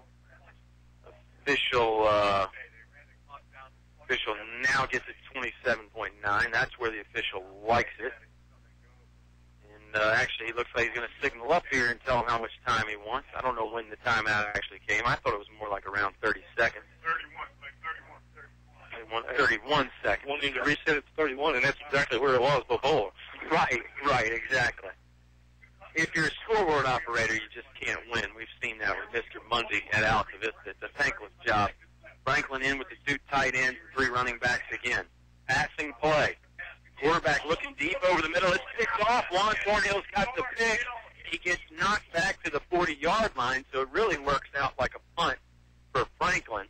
Probably not the worst thing in the world if you're a Bronco fan. Maybe if you're a Colonel fan, you can use that as momentum, and it didn't run much time off the clock. 23.9 seconds now is where the Colonels will take over on the 44-yard line. Good interception by Juan Thornhill. Yeah, that's right. And you know, Altavista's got an opportunity here. 23 seconds, one timeout remaining, I think. Yeah, it's going to have to be a big play. You probably have at least 2 or 3 plays if you time it right. But they've got a lot of yardage to cover. 56 yards. Thornhill wants to throw. Got to take care of the football. Rolls out, throwing deep. He's got Malbeck. He's got the defense beat. Malbeck fumbles now, and he got picked up by Timron Brown, I believe. No, Canavis Jones. Yep. Canavis Jones picked up the fumble after the Michi Malbeck catch to get it down to the 12-yard line. I'm going to tell you what happened on that play. Michi Malbeck didn't fumble that ball. He was trying to pitch it to Canavis Jones. Yeah. And he was wrapped up and didn't get a clean pitch. But that's exactly what happened on that play. Wow. The official calls a timeout. Now this official from the sideline comes over here and says no timeout. They didn't call it. So we'll play. 13.2 seconds left. It looks like Thornhill wants to spike it under center. He does. Gets the spike to stop the clock. 10.1 seconds left. And wow, look at these developments, Oscar. Juan Thornhill's running for his life in the backfield. Heaves it up. Malbeck's got the defense beat. Catches it. And then, like you said, tried to shovel it back to Jones. And was really successful. It just hit the ground, so Jones had to fall on it. The field goal team may come out on the field now. Walker Allen has tried 2 of them. And no, Altavista is going to run a play here. Juan Thornhill. He's got Destin Brown right behind him. Andrews is on the wing. Malbeck is in the left slot. East and Demetrius Johnson are the other receivers out there. Fakes it to Brown. He wants to throw. He's got Cody Andrews. Threw it over his head. It might have been intercepted. Let's see. No, they call it incomplete. They call it incomplete, and that's big because Altavista's got 4.2 seconds left now and third down from the 12-yard line. Yeah, and Altavista's going to call a timeout. We'll take it with them. 4.2 seconds left in the half. Colonels trail, but they're going to have one more play before halftime here on 105.5 KD Country. Highly rated Altavista attorney, representing businesses and individuals. Aubrey Rosser, attorney at law. From criminal defense to estate planning, Aubrey and his capable staff work carefully to assess your legal situation and determine the strategy to best implement your objectives. Aubrey Rosser, attorney at law, a passionate professional, treating your legal challenges carefully and with integrity. Aubrey Rosser, attorney at law, located Main Street, Altavista. Online at AubreyRosserLaw.com. You're listening to award-winning coverage of the Altavista Colonels on 105.5 KD Country. Colonels offense heading back out on the field here after the timeout. 4.2 seconds left, 3rd and 10 from the 12-yard line. Got to figure it's the last play of the half. Colonels trail 21-3. How big would this be for momentum going into the locker room? Thornhill wants to throw. Throwing the jump ball to Demetrius Johnson. Knocked away, incomplete. Good defense from Franklin. They prevent the touchdown. Demetrius Johnson couldn't pull it in. So we'll go to halftime. Subway halftime show on the way. Colonels trailing 21-3 on 105.5 KD Country. Cheering her Altavista High School Colonels to football playoff glory. Diane's Hair Creation wishes the Altavista football team good luck in the playoffs. Diane's Hair Creations, forever creating fashionable styles. Diane has passion for hair, Over 30 years of experience cutting, perming, coloring, clipping, and trendy styles. Call Diane's Hair Creations today for your new hair creation. 238-1111. That's 238-1111. Located Gladys Road in Altavista. Heard of Moose? The Altavista Moose Family Center proudly supports Altavista High School athletics. Moose International is a family-centered, community service-based organization that has been serving the Altavista area since 1952. The Moose Family Center on Lynch Mill Road in Altavista wants to wish the Colonel football team good luck in the playoffs. Give the Moose Family Center a call at 369-6945 today to see how they're bringing together the Altavista community. Moose, a family fraternity. English is so much more. English is more than a hardware store.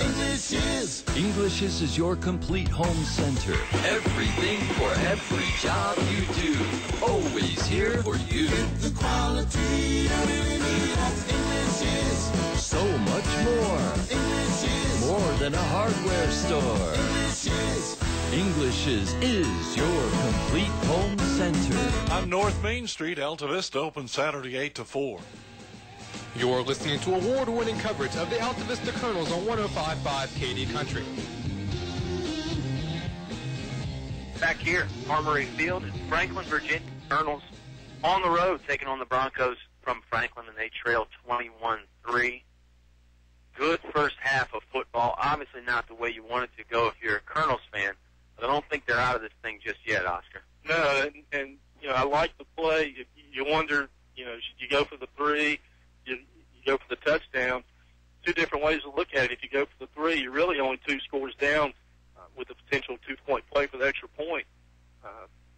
Or if you get the touchdown, you're only 11 points down. So, right. Again, you know, you take the risk. You know, if you don't win here, you go home. So, you know, I think Coach Sharns did the right thing. Yeah, and those are the tough calls that a coach has to make through the course of a season. They get magnified when you get into the playoffs, obviously. Walker Allen's tried 2 field goals here tonight. He converted on one of them. Obviously, it's 21-3. Missed the other. It had plenty of distance. He just pulled it a little bit. So I don't think you can fault Coach Sharns for any of the decisions on whether we kick it or whether we go for it. It is the Subway halftime show, Subway Eat Fresh. 2 great locations in Altavista, Main Street, and, of course, the Clarion Road Walmart in Altavista. Spicy Italian, $5 footlong in a month there.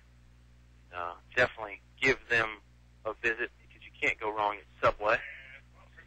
And you can't go wrong here at Franklin, Oscar. They rolled out the red carpet for us, and great facility down here. The crowd was late arriving, and they have arrived, though. There's a decent crowd here. Altavista's got a good crowd that they've brought along from Campbell County, and they've been treated to a very good football game here, even though the Colonels trail. Colonels seemed like their defense was starting to figure out Franklin's offense a little bit there. You know, in that first drive, it looked like the Broncos could not be stopped. They just continuously bulldozed the ball down the field. Altavista's been able to get some stops in there, and they're going to need some more here in the second half, or maybe some turnovers. Yeah, you know, the Colonels actually did a good job, forced 2 turnovers in the first half. So from that perspective, I think you got to feel good about it. Altavista did in that second quarter pile up 42 yards worth of penalties. Some of them were down here inside the red zone for the Colonels. So, you know, that hurt them. Yeah. Altavista has not turned the ball over. So I don't think they have. They haven't. They haven't. I'm trying to make sure. Yeah. You look at total yardage, Altavista 22 on the ground, 101 through the air for a total of 123.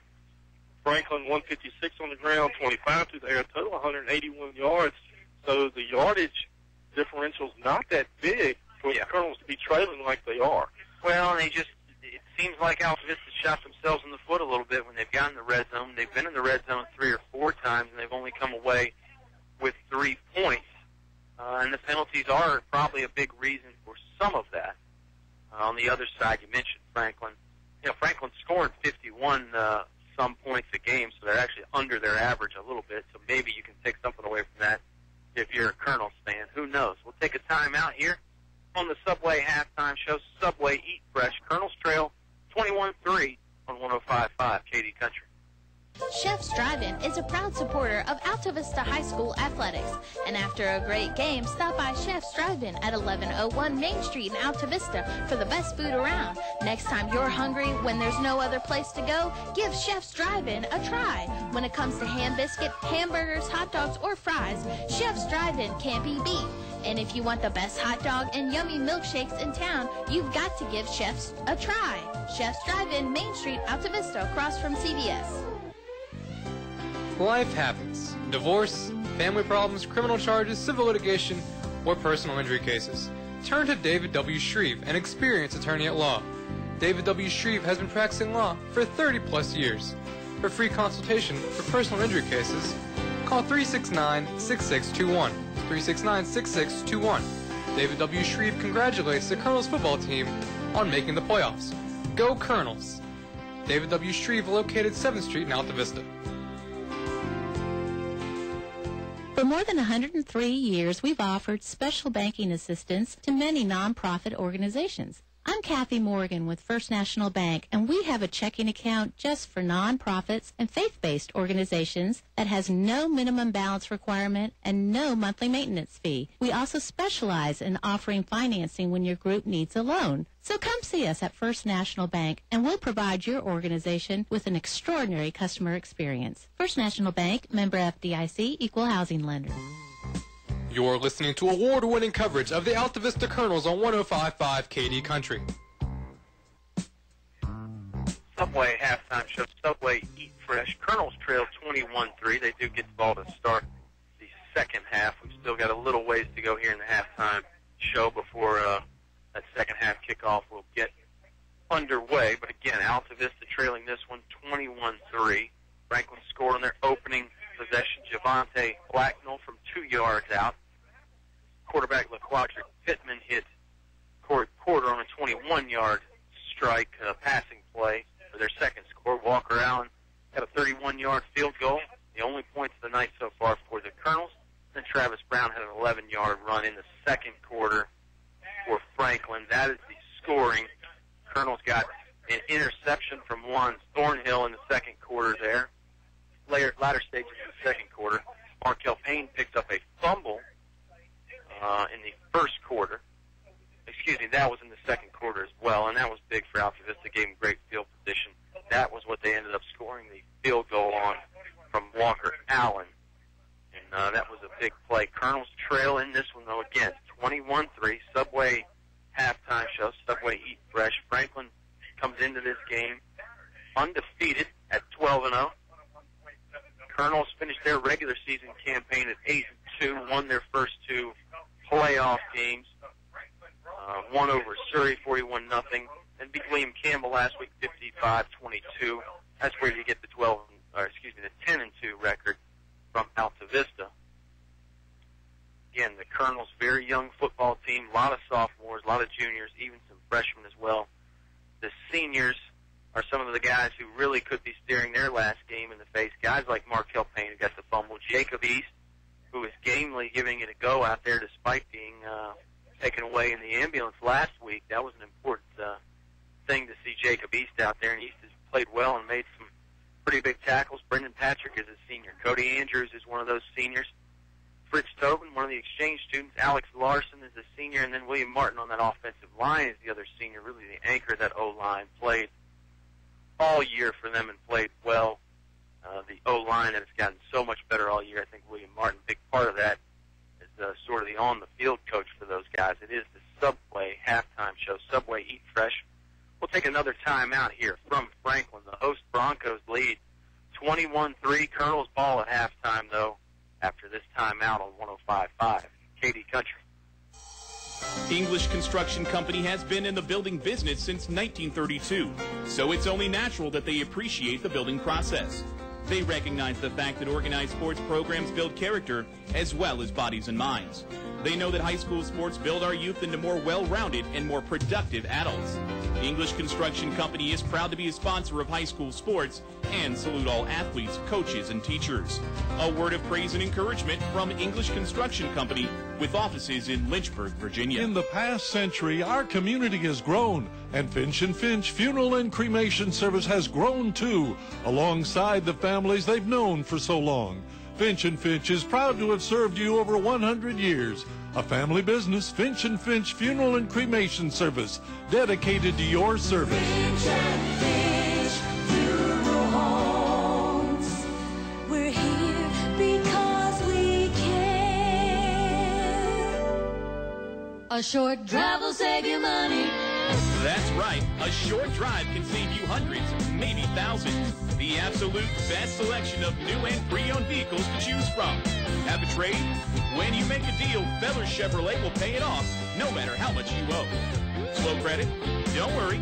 Drive away today in your new or pre-owned vehicle.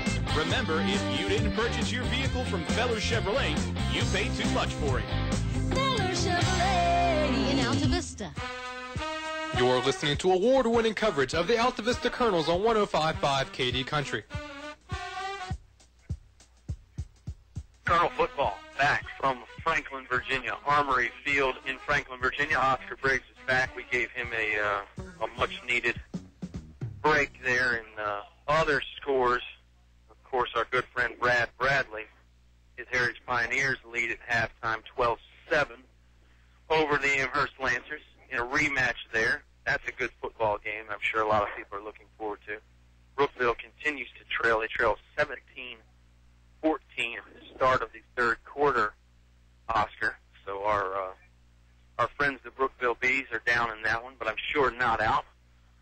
Since it's only a 3-point game, a little bigger margin here for the Altavista Colonels to overcome, but at 21-3, certainly not insurmountable by any means.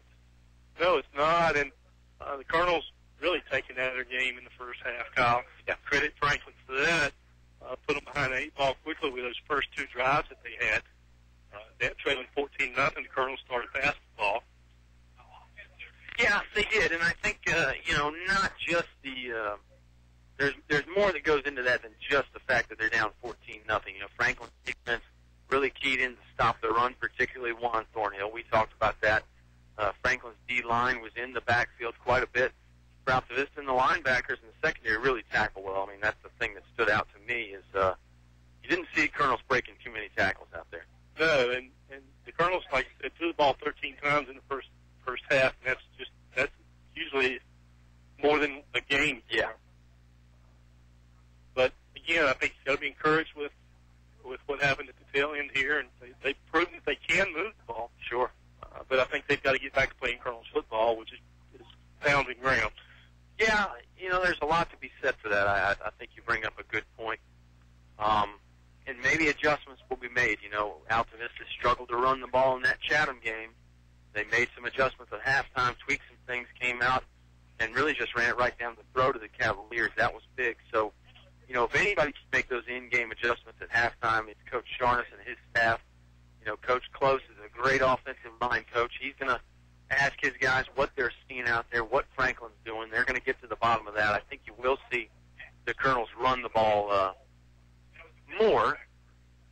They're not going to run the ball exclusively, though. I think the Colonels are still going to go to the air some. I think we know enough to know that at this point. Yeah, I think you'll see that mix, but I think if the Colonels are going to come back and win this ball game, I think they've got to lean more towards maybe 60-40 or even 70-30 on the ground.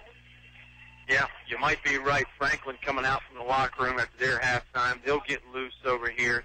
We'll get loose in Limburg as well after this timeout on the Subway halftime show. Kickoff for the second half, not far away. Colonels football, they trail 21-3 on the Subway halftime show at 105.5 KD Country. Enjoy daily lunch specials priced under $4 at El Cazador Restaurant, the people that first brought Mexican food to the area. Open all afternoon Friday, Saturday, and Sundays. Come by for Mexican or American food, all reasonably priced with drink specials and great service too. Voted Best Mexican Restaurant, El Cazador Mexican Restaurant, Main Street in Altavista. El Cazador Mexican Restaurant thanks you for your loyalty and your business and congratulates the Colonels on their winning season.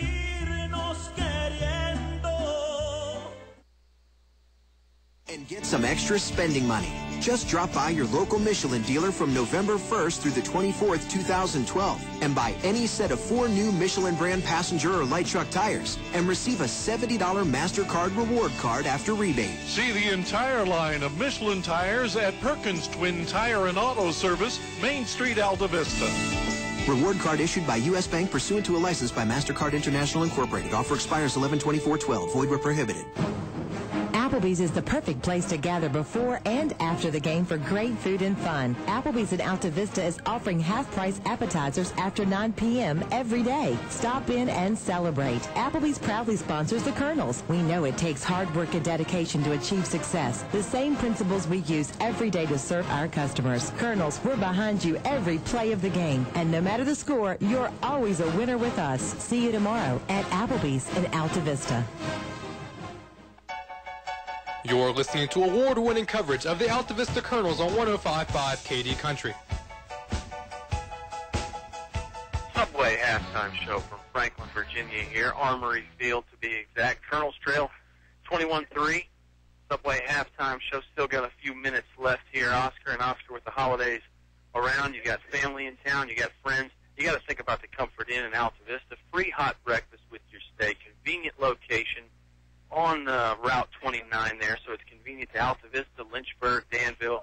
Got to check out the Comfort Inn today. Well, you do, and a lot of benefits with having your family stay at the Comfort Inn. Probably too numerous to name on this broadcast. Third quarter will be started there before too long. But, again, we thank all of our sponsors as you hear their commercials throughout the game. You'll hear them again at the end of the game. Hopefully, if you're a Colonel fan, you're celebrating an Altavista victory at the end of the football game. But the Colonels are going to have to come back to do it. They trail 21-3. Defensive stops are going to have to be there and or some turnovers. Colonels have 2. Thornhill got the interception. Payne picked up the fumble. Can the Colonels get another one, Oscar? We'll see. So they can, and you know, they've got to do 2 things. They've got to maintain, they can't turn the ball over here in the second half, and they can't continue to have the penalties. If they can eliminate those 2 things, then they've got a chance. But if they continue to get 40 yards in penalties in the quarter, they're going to be in trouble. Yeah, I couldn't agree more. It seemed like the Colonels had shaken that penalty bug that had been burning them a little bit in the middle to latter part of the year. Here, they've racked up some penalties. Franklin has committed some penalties as well that have really helped Altavista. But the Colonels probably haven't been able to take advantage like the Broncos have. The face mask was in there that kept the drive going. There was a late hit in there as well. So there were some things that happened in that first half that Altavista could have taken advantage of and just weren't able to for one reason or another. The Colonels do have the 3 points from Walker Allen, but that's it so far as first half scoring for the Colonels go. Yeah, and you know, again, let's give credit to Franklin. Absolutely. Absolutely, those first 2 drives were they were meticulous. They were, from what we've seen and had read and documented, that's a typical Franklin drive. Both of those drives were, and they do what they do, and they do it really well, and really impressed by the defense as well. They tackle extremely well. Yeah, make no mistake about it. This is a good Franklin team. I think a lot of people had them as the favorite coming into this football game. I mean, you just look at some of their scores. They've only scored under 40 points one time this season, Oscar. That was a 31-28 win over Rappahannock. That was their closest ball game. So this is a Franklin team that is battle-tested and hungry. Again, they've been in the playoffs every year for the past 10 years. 2 state championships in there. It's not that Altavista can't beat them, but the Colonels are going to have to play very well to beat them, especially when you spot them a 21-3 lead. Second half, almost ready to start here. Kicker Angel Padilla has the ball on the tee for Franklin, and Altavista's kick return team will come out and take the field. Let's see what the Colonels can do on the kickoff. I think it's imperative on this drive that the Colonels, they don't have to score, but they've got to prove that they can move the ball and get the ball well inside the Broncos' territory. I think if they can do that, they'll gain some confidence, and maybe that momentum will carry over even on the defensive side. Yeah. Malback and Timron Brown back deep for the Colonels. Padilla set to kick for the Broncos. Line drive, squib kick fielded by Jacob East. He's just got a fall on it. He initially tried to run with it, but couldn't get a firm grip. Falls on it at the 35-yard line. Not bad starting position for the Colonels. And they'll scrimmage from that right hash mark over there near their sideline. Let's see what Altavista has in store on this first drive out of the locker room. Yeah, Padilla laid that ball flat on the tee. UFO kick. It was, as opposed to having it on the end. And nice job. Colonels do have good field position. Defense up close on the line of scrimmage for Franklin. They got a bunch of guys stacked up on the line. Thornhill sees that, barking out the signals, puts his mouthpiece in a little bit late, goes with the hard count, and it works. Flags come out. Franklin jumps. Again, it looked to me like Thornhill noticed how many of those linebackers are up on the line of scrimmage for Franklin. Maybe he called the hard count before he broke the huddle. Probably did, but who knows? Either way, it's free 5 yards for Altavista. First and 5 now. Moves it up to the 40-yard line. Colonel's offensive line has been tested all year. Tonight, no exception. They've had some good moments, and they've had some bad. Thornhill wants to throw. He's chased out of the pocket. Throws it up. Got a man there. Incomplete. He had Canavis Jones on the right sideline. He just chucked it up, though, trying to avoid the sack. Well, that's exactly right, Kyle. He was 15 yards. They were all over. Franklin had a jailbreak on that. They were all over Thornhill. Thornhill did a great job getting that ball off, getting it back to the receiver, and getting it, more importantly, getting it past the line of scrimmage. He did have a receiver there. So. Yeah. Well, I think he had some idea that Jones was going to be there, but make no mistake about it, that was not a precision pass by any means. Feet weren't set at all. Thornhill's going to roll out to his left. They had a bunch formation that way. He's got a gain, got the first down, falls down at the 49-yard line. Man hit him around the waist, and that was Aaron Sublin for Franklin. And it's a good pickup, first down yardage for Juan Thornhill and the Altavista Colonel. Promising start for the Colonels. Positive yardage, 9 on that play from Juan. Good run from Juan Thornhill following the formation over there to the left side. Ball is on that left hash mark, 50-yard line. Early part of the third quarter here on KD Country. 11 minutes and 30 seconds remain. Now Altavista is going to go under center. They go with a power I backfield and 2 tight ends, a la Franklin. They turn and hand it to Destin Brown. Brown's going right sideline, now turns it up, hit hard at the 49, the other 49, so it'll be a 2-yard pickup, maybe 3. This one official on our side has got a pretty good spot for Destin Brown. Hard running for number 7. First time we've seen the Colonels in the I formation tonight, Oscar. That's a little bit of a change up. Well, it is a little bit of a change, and boy, they can. Franklin does a great job of stringing the play out. When Altavista tries to get to the corner, somebody from Franklin's there. You're right. Franklin really can run you down when you try and go outside, and they're bringing so much heat up the middle that there's not a lot of room there. Colonel's back in the shotgun again, 2 receivers on each side, right hash mark. Snap hits Thornhill under the chin. He wants to throw. He's got Malback open. Throw is caught. Big catch from Michi Malback. Dragged down about 4 yards after the catch. He'll be down on about the 18-yard line, Oscar, and another big play. Thornhill to Malback. Yeah, it was a big play. Destin Brown absolutely leveled Xavier Freeman, who was coming in untouched, and Michi goes back out. That knee's bothering him. You can tell that he doesn't have the speed he had. He's limping around a little bit. Now he falls down over there on that sideline. Not good news for Dimitri Malback. Hope that's not his last play. If it was a very good one. Big pass there from Thornhill. He's got the bunch formation to his right. He'll run right. Escapes one defender heading to the sideline. Escapes another. Runs through another tackle. Never goes to the ground, but he's run out of bounds. Good run from Thornhill. That's a 6-yard pickup. Gets it to the 14-yard line. Altavista's got something going here. Yeah, they do. Good run from Juan Thornhill. Again, they had the bunch formation right. He follows it with great effectiveness. Colonel's waiting for the play from the sideline now. Maybe they're starting to wear down the Franklin defense a little bit. I don't want to say that because it's too early to tell. But it is a possibility. 9:48 remaining in this third quarter. Colonels trail 21-3 if you just joined us. Walker Allen has the field goal for Altavista. Somebody's getting carried off for Franklin. It's Devontae Blackner on. If it is, that's a huge situation for Franklin. He carried him off like a fireman. That is number 4, Javante Blacknall. Blacknall scored the first touchdown, and he's really the best linebacker for Franklin. Yeah, he is Defensive Player of the Year in the district down here. And one of the other starters that's out there on the field carried him off. Not the normal one guy around each arm carry off. He just threw him over his shoulder, fireman's carry style. Bunch formation again for Juan Thornhill. This time it's to the left. He's going to run left. Cuts it up, dragged down, had a bunch of defenders around him. Probably got about a yard, not much more. They're going to mark that as 11, call it a gain of 3. Again, Franklin does a great job of sealing that corner and forcing the Colonel back in where the linebackers have got a ton of help. So yeah. Great job by Franklin on that. That's fundamental defense.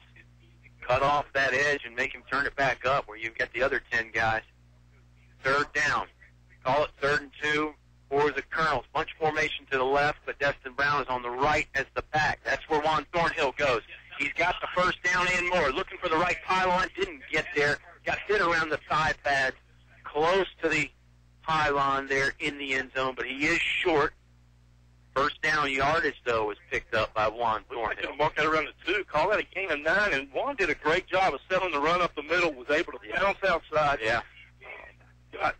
Call it the 3-yard line. First and goal for the Colonels, trailing 21-3. Nice drive here on the opening drive of the third quarter. Great block from Martin out there on that right side as well on that play. Shotgun formation again. Bunches to the left. Brown is to the right. Thornhill's going to go right. Turns it up. Good block from Destin Brown. He's in. Touchdown, Colonels. Juan Thornhill gets in for 6. Great opening drive there for the Altavista Colonels coming out of the locker room. Juan Thornhill, 2-yard score.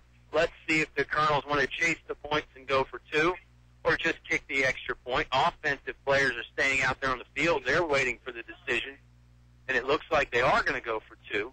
That would make it a 10-point game.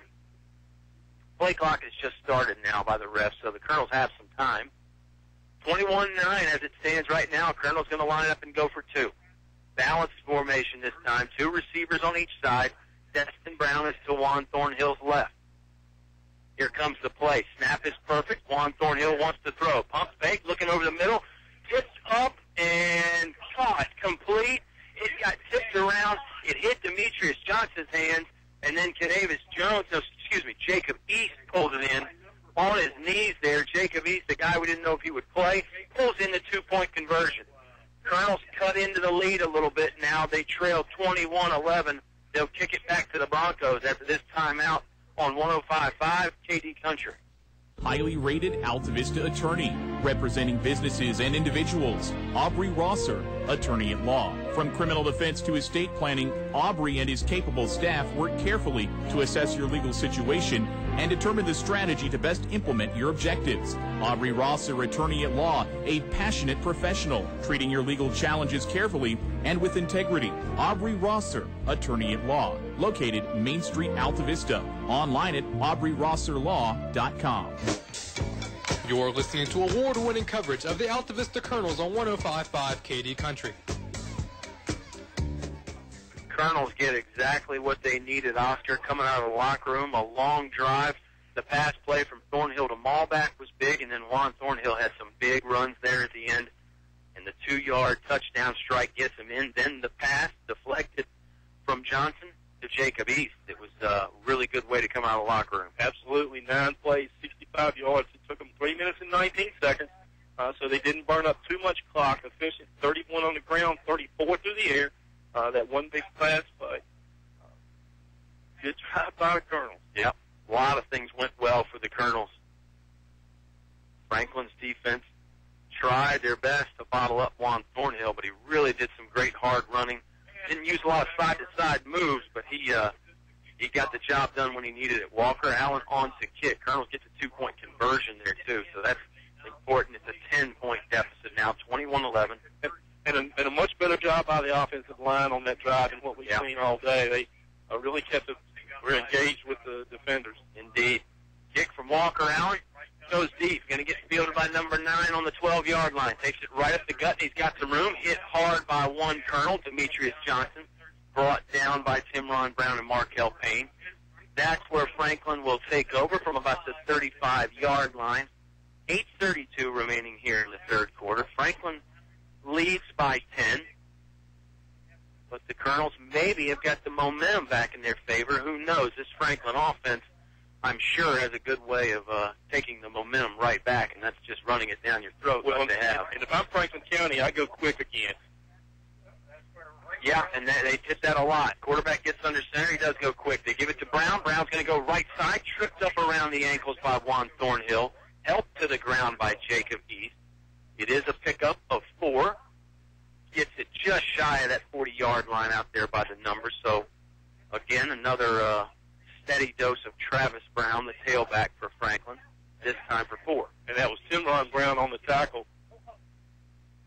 Here comes Brown. Again, they give it to him on the lead play. Ooh, and he is hit hard around the thigh pads by number 11, Juan Thornhill. Stopped for no gain. They actually moved the football back a little bit.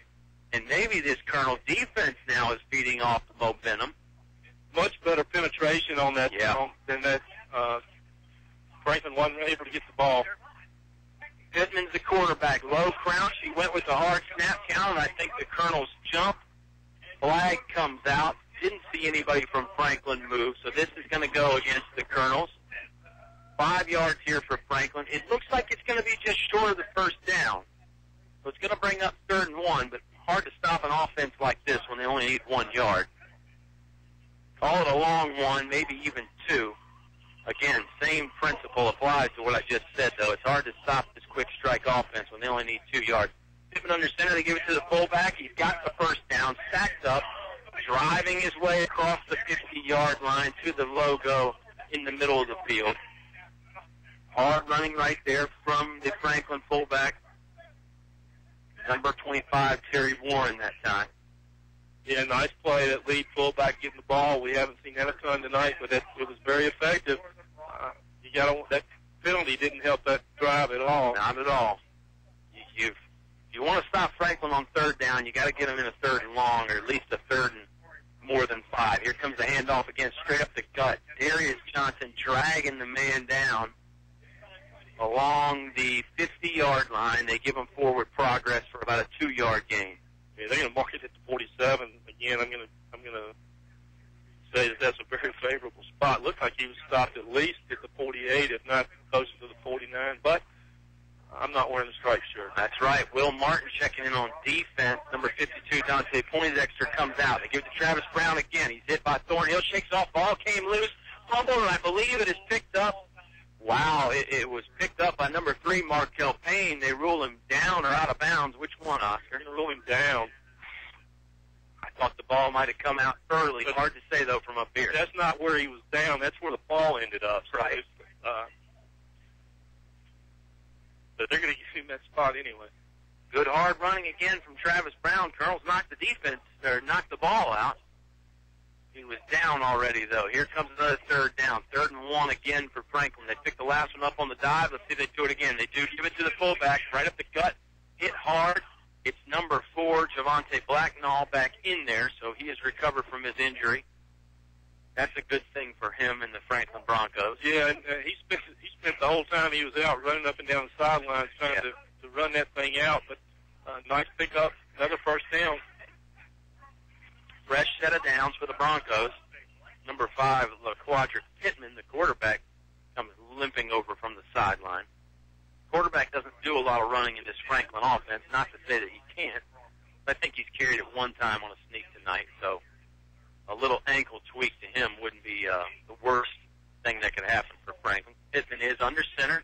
He goes quick, and like I said, he runs the quarterback sneak just on command there as I was talking about him, and it's a big pickup. Gain of 8, Kyle. And Pittman just taking it right up the gut on the quarterback sneak. Good running from him, follows that center. And you know, with the guard split so far out, it splits the defense out. So the quarterback sneak really becomes a weapon because there's so much room right up the middle there. This is a nice response from the drive. Absolutely. 5 minutes and 10 seconds remain. Here comes the running play again. They get the first down. Not a whole bunch more, though. Defensive pursuit was good for the Colonels. He's dragged down just beyond the first down marker. Altavista trailing 21-11 on the road here at Franklin. This is the spot, Kyle, in the first, in the second drive or third drive when they did the play-action pass exactly from the 25-yard line. Yep. And they've gone all run so far on this drive, 6 yards, 3, 5, 3, 8, and 5. So you're absolutely right. This is the exact spot that they tried to hit the play-action pass. It looks like the Colonels have called a timeout. Coach Revis was out there in the field a little bit. A couple guys have the helmets off. Markel Payne is being helped off the field. Altavista's really only got about 6 guys on the field right now. And you've got Markel banged up now. You've got East Jacob up, and Michi's clearly doesn't have his speed. Dante Poindexter went out earlier as well. That's true. So I guess it's just a free injury timeout here for the Colonels. Nobody ran water bottles out there or anything. It was not a charged timeout. Now Franklin, as soon as the referee backs out of there on the football, can go, and they will. Pittman under center, same formation, 2 tight ends, 3 running backs. They hand it to the tailback. He's stacked up at the line of scrimmage, fights ahead for a yard. Good team tackling from Altavista there. There's just not a lot of room in there that time. Called a gain of 1. Going to bring up 2nd and 9. 4 minutes and 36 seconds here. This third quarter has really flown by. Both teams have run the ball a lot and no timeouts. Pittman under center again. Getting the play straight with his fullback there to the right. Now they toss it. Flag comes out. Let's see who this is on. Franklin may have moved early. They did.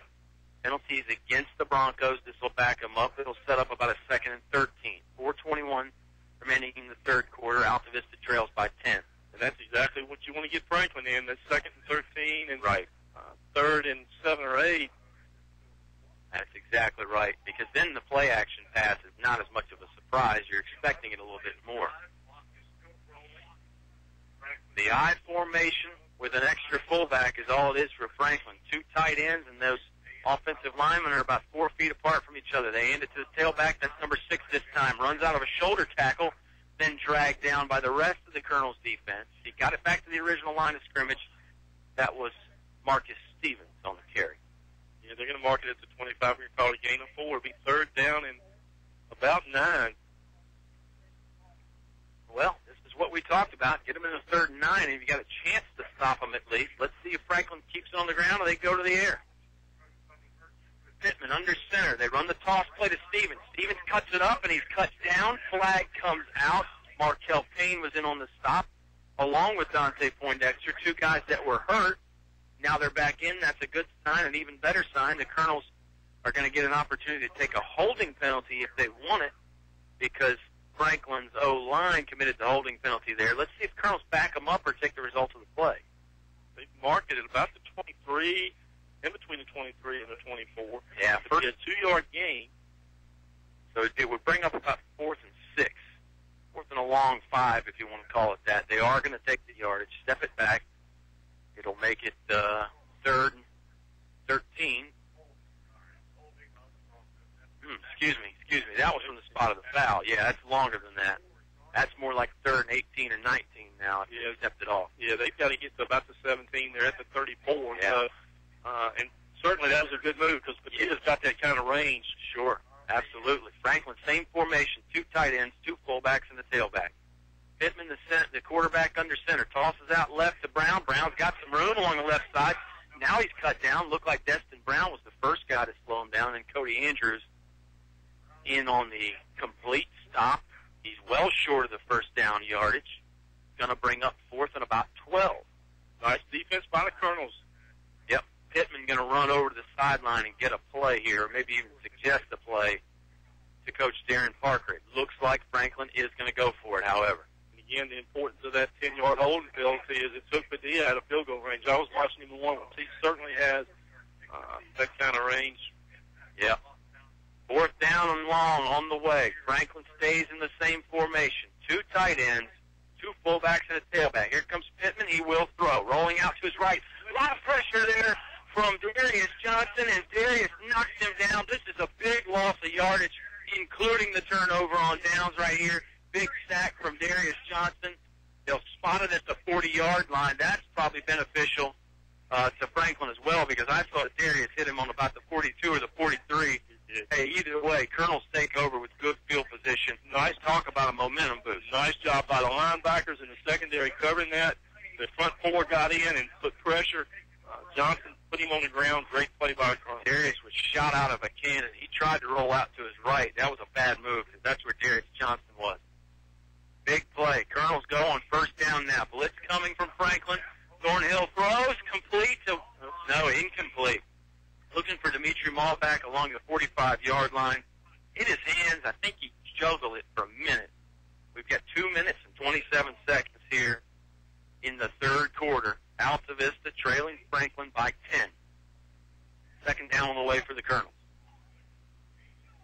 Coach Clay is coming in from Coach Sean. It's easy for me to say.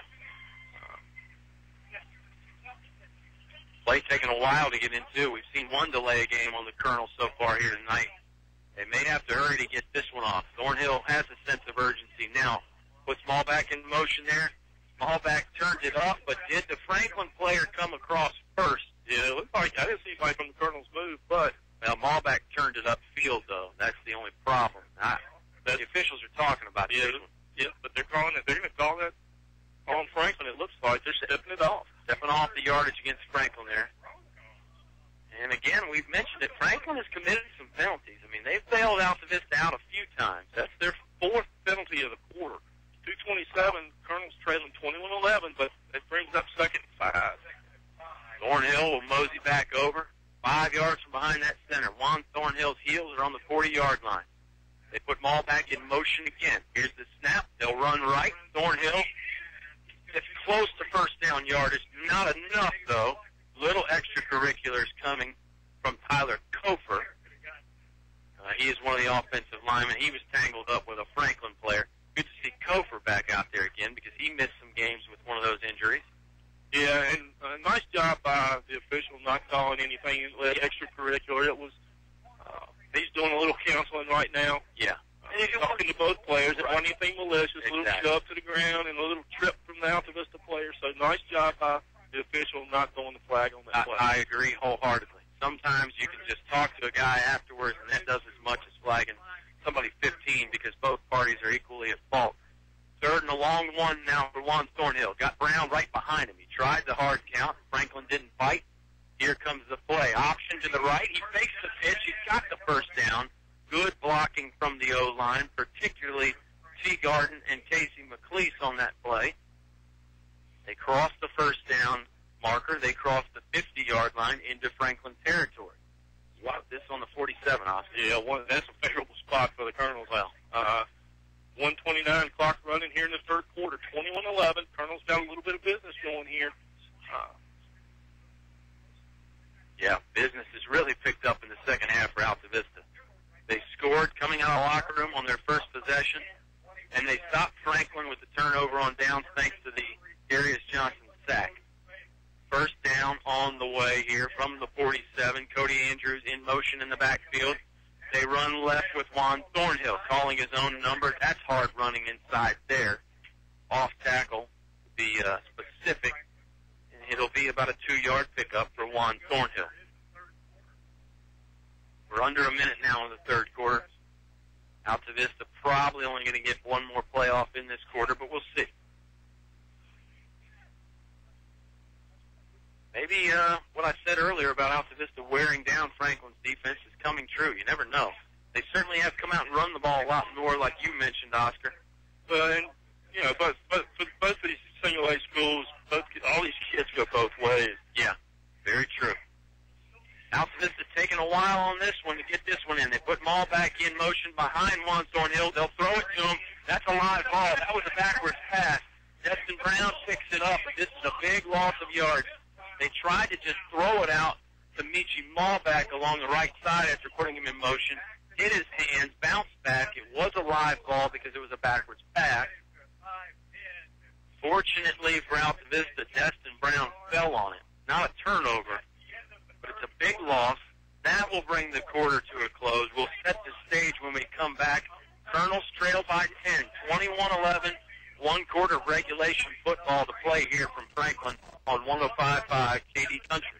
This summer's fire at Stanton River Medical Center hasn't stopped Rehab Associates from helping our Altavista area patients. I'm Dr. Kyle Walling, Clinical Director of Rehab Associates Hurt Office, and I'm pleased to report that we're setting up a temporary location at Altavista, inside Virginia Technical Institute, 201 Ogden Road. Whether you're already our patient or need help recovering from surgery or injury, rest assured we're here for you. And remember, you do not need a doctor's referral to see us. Call Rehab Associates at 324-9750, online at racva.com, or visit us on Facebook to see what we can do for you. You're listening to award-winning coverage of the Altavista Colonels on 105.5 KD Country. Fourth quarter about ready to start here from Armory Field in Franklin. Colonels trail the Broncos 21-11. You got a third and very long coming up after the botched pass play by the Colonels. They'll go from their own 37-yard line. It's about the third and, I don't know, Oscar, what do you think, 25? Yeah, third and a bus ride. Yep. Not as long as a bus ride down here, but it's it's 23, 25 yards. It's a long pickup here for Altavista. Let's see what the Colonels have in store here on third and long. They've picked these up before, although I dare say it's been a defense with the kind of talent that is featured on this Franklin Bronco defense. We'll see. Here comes Thornhill. Whistles are going to come out before he can get started. Don't see any flags down. I think the officials just want to get something straight. They're actually backing up the Franklin Buffalo, or the Franklin Bronco. I keep saying Buffalo. Yeah, sideline warning. It is a sideline warning, so the next one will be a 15-yarder. We'll see if it comes to that. Hopefully it doesn't. Yeah. Next play will be a penalty. If it is another sideline warning, it'll be a penalty. Yep. Here comes Thornhill now. Third and very long.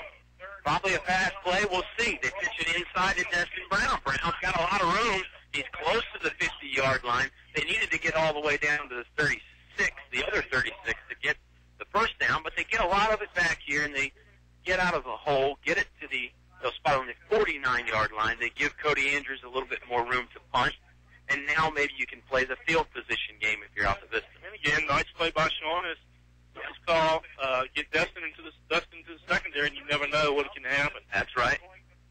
Markel Payne is the up back here on the punt team. Cody Andrews counting out 10 to make sure they've got enough or not too many. Here comes the long snap. Andrews' heels are on the 35-yard line. Couple guys back deep. Here comes the fake punt. They snap it to Payne. Payne runs out of the tackle. He lost the ball momentarily. It doesn't matter. He's brought down. Doesn't matter if he fumbled it or didn't get it. They try the fake punt there unsuccessfully. I don't think you can fault Coach Sharness for the attempt there. And here comes the spot. Franklin will take over on their own 47-yard line, 48-yard line, excuse me. Not what the Colonels needed. They elect to try the fake punt. Markel Payne was the up back. They snapped it to him. He did gain some yards, but not nearly enough. Franklin now will take over on offense. Colonels need a big stop. Time is going against them now as well because we know Franklin runs the football. You're not going to stop the clock that way. Pittman calling out the snap count. He's under center. He'll give it to the fullback. First guy through, charges ahead. He's got a big head of steam, and he's going to get a first down. First contact was made, Oscar, after about 1 yard, and he just ran about 7, 8, 9 yards after contact, all on Hart and then the pushing from the O-line. Warren, the ball carrier, there, running right through the heart of the Altavista defense. Colonels could really use another turnover. Yeah, they got to be careful that they're not just trying to strip the ball. They got to make sure that somebody wraps up these Franklin Broncos. Yeah, you got to tackle too. That's a very good point. You can't just go after the football. Fourth quarter, 10.5 minutes remain. Broncos up 10. Here comes the handoff to the tailback. He's going outside. That's Stevens.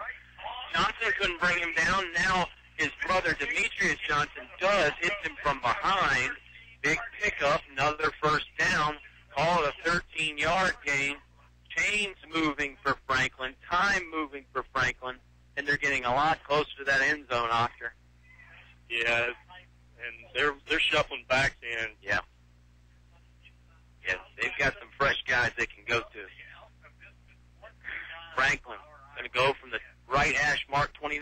15-yard line. Now Pittman's taking a little time before he gets under center. He knows about the time now. They give it to the fullback, right up the gut. This time it's only about 2 or 3 yards. Terry Warren on the carry, stopped by most of the team for Altavista. A bunch of guys getting off that pile. Juan Thornhill looks like he was at the bottom of the pile. That's not surprising, is it? Well, not at all. Super sophomore does everything.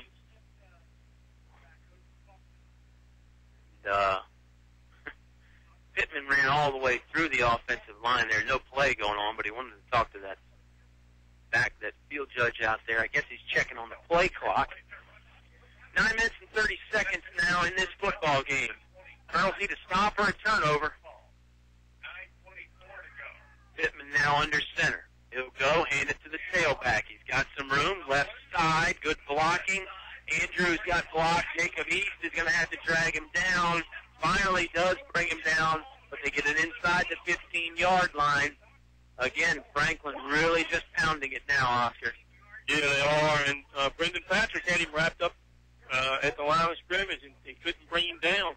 The Colonels, Franklin's making the Colonels miss some tackles that they've been making all year. You're right. Give credit to Franklin. Absolutely. These Franklin running backs, they get downhill quick, and they run it hard. They're hard to bring down.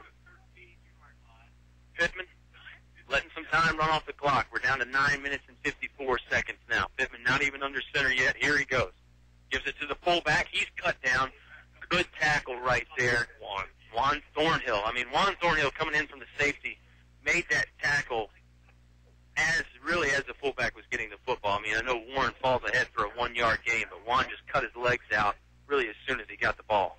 And if they can hold to a field goal here, they're still in the game. They still need 2 scores, but if they can hold Franklin to a field goal here, it'll be huge. Absolutely right. 8.5 minutes now. Franklin continues to turn off some clock. To give it to tailback Stevens. He is cut down. Great tackle. Again, guess who? Juan Thornhill. Great play by Juan and also by Demetrius. Demetrius got in and upset that play. You're right. They're going to call that a gain of 1, but it brings up 3rd and about 8. Demetrius Johnson did take on that lead blocker and make him cut it back in where Juan Thornhill was waiting. 3rd and 8 now. Under 8 minutes to go. Franklin leads by 10, 21-11. A stop here on 3rd down would be huge, although you got to feel like Franklin's either going to go for it or kick a field goal. Busted play, that ball. No, it gets to the tailback. Oh, my goodness, and he's going to get into the end zone. They gave it to Travis Brown. I didn't think the quarterback got him the football because Timron Brown was right in the quarterback's lap as he was handing it off, but Timron was just a second too late to give it to Travis Brown. Touchdown, Franklin. Brendan Patrick and Demetrius Johnson both were on the wrong side. The Colonels were never set on defense. They were trying to shift to adjust to what they saw from Franklin. Franklin pulls that trigger too quickly, and that might be the dagger, Kyle. It might be. Timron Brown got in that backfield so quick, I had a hard time seeing if the quarterback gave it to him or not. He did. It's a touchdown from Travis Brown at 2nd of the night. Here comes the extra point. Snaps a little high, and it's no good. That's a good thing for Altavista, and it may loom large later on. Franklin still leads, though. 27-11. 7 minutes and 40 seconds left. Colonels need a comeback on 105.5 KD Country. Cheering her Altavista High School Colonels to football playoff glory. Diane's Hair Creation wishes the Altavista football team good luck in the playoffs. Diane's Hair Creations, forever creating fashionable styles. Diane has passion for hair, over 30 years of experience cutting, perming, coloring, clipping, and trendy styles. Call Diane's Hair Creations today for your new hair creation. 238-1111. That's 238-1111. Located Gladys Road in Altavista. You're listening to award-winning coverage of the Altavista Colonels on 105.5 KD Country. Colonels are down 27-11. They've got to make up the deficit here in 7 minutes and 40 seconds, or the season will come to a close for the Altavista Colonels in the 3rd round of the playoffs here, Oscar. Well, I think we saw the experience, the seniors, the juniors from Franklin on that drive. They really took over, and 7 plays, 53 yards, 2 minutes and 28 seconds. And you can tell that the youth of the Colonels, they're a little bit frustrated right now. I think you're right. I think the youth is, sometimes you get in these tight ball it rears its ugly head. Altavista still got a chance, though. Kick is going to go deep. Timron Brown thought about letting it go out of bounds. Now he's going to field it. Turns it back to the middle of the field. He's got some room. Timron Brown's got a lot of room. He's going to the left sideline here. He's across the 45. Across the 50. He's across the other 40. Timron is still running. Let's see if he can get to the end zone. He's across the 20. They finally bring him down. What a great play from Timron Brown. He is exhausted over there on the sideline, but the Colonels have new life, Austin. He ran 200 yards on that run back. Easily. I mean, he started on this close sideline, broke to the middle, broke all the way to the far side, back to his side, gassed. Absolutely. I mean, he was full speed the entire time. He thought about letting it go out of bounds, and then when he saw it wasn't going to go out of bounds, scoops it up, takes it back to the left, and ran through a couple tackles in the process.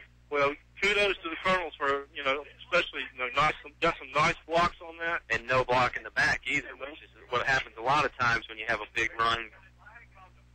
There is a flag, but this is way down the field. It's picked up. But yeah. They're talking. Sideline warning again. Well, that should that's be 15, a sideline penalty. Yeah. So that's where the flag came in. They're calling the sideline penalty. They're calling it sideline penalty against Franklin. Yeah. And that'll put it to the 7-yard line, first and goal for the Colonels. Yeah, half the distance there. Timron got it down to about the 12, I want to say, maybe the 13, I guess, if it's on the 7. And then the penalty gave him an extra 6 or a 7.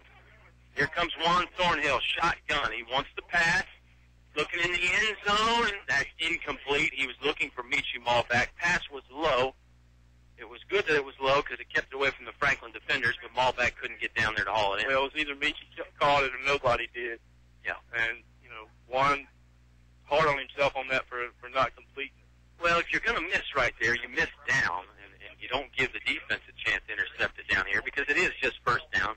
They'll have 3 more shots at it from the 7-yard line here. And if the Colonels can score here, they have to go for 2, and that missed extra point will loom large because it'll put the Colonels down by 8. Right. But I don't want to get ahead of myself. I just need to score here first. That's right. Franklin's had some stops in the red zone before. Let's see if they can dial up another one here from the 7-yard line. Juan Thornhill's got the play ready. Cody Andrews is on the right tackle. Now he'll shift over behind guard. They fake it. Juan Thornhill keeps it. Runs up the gut, maybe got a yard, but not much else. Got it back to the line of scrimmage. They'll bring up 3rd down. The Colonels have really gone nowhere the first 2 plays, Oscar. These next 2 are going to be very important if Altavista wants to have a chance in this game. We're under 7 minutes now. Colonels trail 27-11. Yeah, that's right, Kyle. And, again, obviously they're trailing by 16 here. They have to, this will be 4-down territory for sure. Yep. And then the 2-point conversion would come after that, like you mentioned. If you don't get that, that makes things a whole lot tougher, too. 2 backs beside Thornhill. He wants to throw. Slant pattern knocked away. He was looking for Michi Malbeck near the goal line, and it was knocked away. Great defense again. The pass defense from Franklin is really good. Yeah, and Michi had to, that slant he was on the inside. Juan had to throw a perfect pass right there. Yep. And 4th down. Here we go. Yep. Colonel season right here. Probably so, and I think Mike Sharnes knows about the importance of this play, so he's going to take a timeout. Can't blame him at all. We'll take it with him. Colonels trail 27-11. 6.5 minutes remain in this football game on 105.5 KD Country. English is so much more. English is more than a hardware store. English is your complete home center. Everything for every job you do. Always here for you. Get the quality you really need. That's English is so much more. English is more than a hardware store. English is your complete home center. On North Main Street, Altavista open Saturday 8 to 4. You're listening to award-winning coverage of the Altavista Colonels on 105.5 KD Country. 6.5 minutes remaining here in this football game. Altavista trailing by 16 on the road here at Franklin, the top seed Broncos. Colonels have a 4th down on the way. 4th and goal from the 6-yard line. Oscar, this is probably the game. The sophomores have been able to make these plays all year long. Let's see if they can do it right now. Absolutely. Snap's a good one. Belt high. They're going to try to slant again. Hallback couldn't bring it in. Looked like he had a step on his defender. Couldn't haul the pass in. It's incomplete. Franklin will take over on their own 6-yard line. Now, if you're the Colonels, the only thing you can hope for is maybe a turnover, maybe a safety this close to the end zone, but not getting points there really hurts Altavista, especially with 6.5 minutes to go. Yeah, nice pass by Juan. Hit Michi in the hands. Michi couldn't hang on to it. Had a step on the defender. Defensive pressure was good again. It was very tough to bring that football in. Franklin now will go from their own 6-yard line. Again, if Altavista could get some penetration and cause a fumble, maybe a safety, then all of a sudden we're back on. But if Franklin goes on one of their methodical drives again, Colonels may not even see the football again. Well, even if they get the ball to midfield on one of these drives that they have, the way they control the ball, running up 30 seconds at a time, it's going to be impossible for the Colonels to come back. They give it to the fullback, Warren. Warren hit hard at the line of scrimmage, bounces ahead for about 4 more yards. Call it a 5-yard pickup there for Terry Warren. 2nd and 5 on the way. Franklin, Altavista didn't get the personnel off the field. They had too many guys on the field. Flag comes out. Running back was stopped for no gain. Good defensive play for Altavista. The extra guys they had on the field didn't matter. They were just late getting off the field. But this is going to go against the Colonels. Should be enough yardage to give Franklin a fresh set of downs.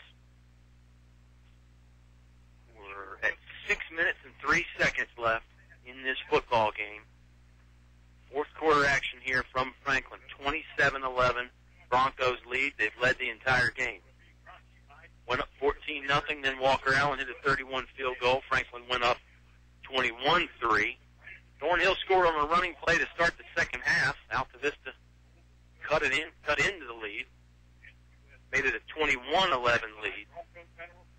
And Travis Brown scored his second one of the game to give Franklin the 27-11 advantage that they enjoy right now. Officials taking a lot of time here, and the call does come out. It is illegal participation. Too many guys on the field for Altavista. I said that at least 2 minutes ago, Oscar, but the officials have got to get the particulars straight, yardage and all that stuff. Yeah, they had to meet and talk about it. First down from the 17. Clock running under 6 minutes now.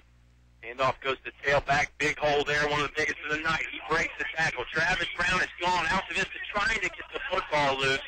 They can't. Darius Johnson drags him down at the 50. It's exactly what you talked about. Colonels were trying so hard to tackle the football that they forgot about tackling the man, and Brown breaks out a long one, gets it to the 49-yard line. Give the Colonels credit, Oscar. They're trying to jar that football. Well, and Franklin's getting up. Looks like they were getting up quick under center again. Right now, if I'm them, I'll wait and I'll really start to draw this clock out. But that's not their MO. They want to score. They like to go quick. They're kind of like a shotgun spread team in the fact that they do go quick. Here's the handoff to the tailback again. Juan Thornhill's going to run him down from behind.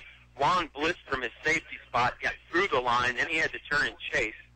He did just that. Didn't prevent the 2-yard pickup there, though, for the tailback, but prevented a bigger gain. Now we're close to the 5-minute mark. 27-11. Franklin leads here from Armory Field in Franklin, Virginia. Same formation for the Broncos. They go to the tailback again. Juan Thornhill in the backfield. I mean, you've got to give Juan Thornhill all the credit in the world, Oscar. He is doing his part. Well, he's played his heart out tonight. He is, when he gets on the bus going home, regardless of the outcome, he has laid it all out here tonight. Yep, absolutely. Mike Revis took a timeout on defense for the Colonels. We'll take one with him. Quick 30-second timeout here.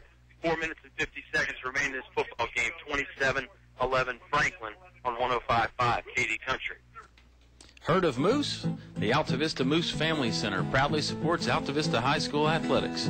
Moose International is a family-centered, community service-based organization that has been serving the Altavista area since 1952. The Moose Family Center on Lynch Mill Road in Altavista wants to wish the Colonel football team good luck in the playoffs.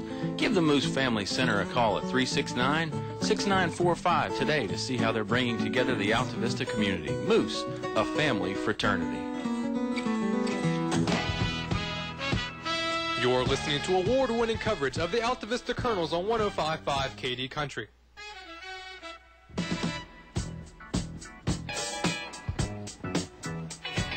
Franklin set to go here. 3rd and 7 after the Juan Thornhill tackle for a loss. Here comes Franklin. They go for the I formation. Quarterback's going to keep it. Good blocking. Brendan Patrick on the stop. Thornhill there in the secondary support. He is short of the first down. Yeah, about a yard or two short on it. Yeah, they're going to mark it as a 6-yard gain. Put the ball to 42. It'll put them on long. They short, well, yard and a half, 2 yards short. So a good tackle there from Brendan Patrick to give the Colonels a chance. Brendan Patrick's trying to get a sub. They're telling him to stay in the game. And they're going forward. Yep, 4th and 1. Watch the hard count. Watch the quarterback sneak. LaQuadric Pittman is the quarterback. He's run the sneak a couple times. There's the hard count. Colonels did jump.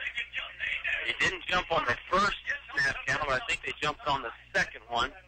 And Pittman walking to the sideline, very pleased with himself. He did a good job there on the long count from his quarterback spot. It'll be a first down for Franklin, and that may all but do it here, Oscar. Yeah, I'm with you, Kyle. That puts the ball to 37, 4:03:02. Clock continues to run. Colonel's trailing 27-11. And fresh set of downs for Franklin. I mean, even if the Broncos don't gain another yard, they're at least going to run off about 2 minutes of clock. So that's the really bad thing. They'll give it to the tailback. They will gain some yards. Jacob East on the tackle. He'll push him out of bounds along with Brendan Patrick, but it is a big pickup. He did go out of bounds, however, though. That's a good thing for Altavista. Clock stops at 3 minutes and 40 seconds left. Colonels trail by 16. It is a first down, though, so again, you've got the same problem. That's a minimum of about 2 minutes that Franklin can run off, even if they just wanted to take a kneel down. And they're not going to take a kneel down. No, and I don't blame them for that either. I'm just saying if they wanted to. I think Franklin would like to finish in style and get in the end zone here again. If you're the Colonels, the good news is that gives you an opportunity to strip that football maybe. Handoff goes to the tailback. Got some room left side, across the 10, across the 5. Touchdown. It's Travis Brown, his 3rd one of the night. That is the ultimate backbreaker for the Altavista Colonels. That makes it a 33-11 game. Brown's 2nd one of the half. And this one is a big one, Oscar.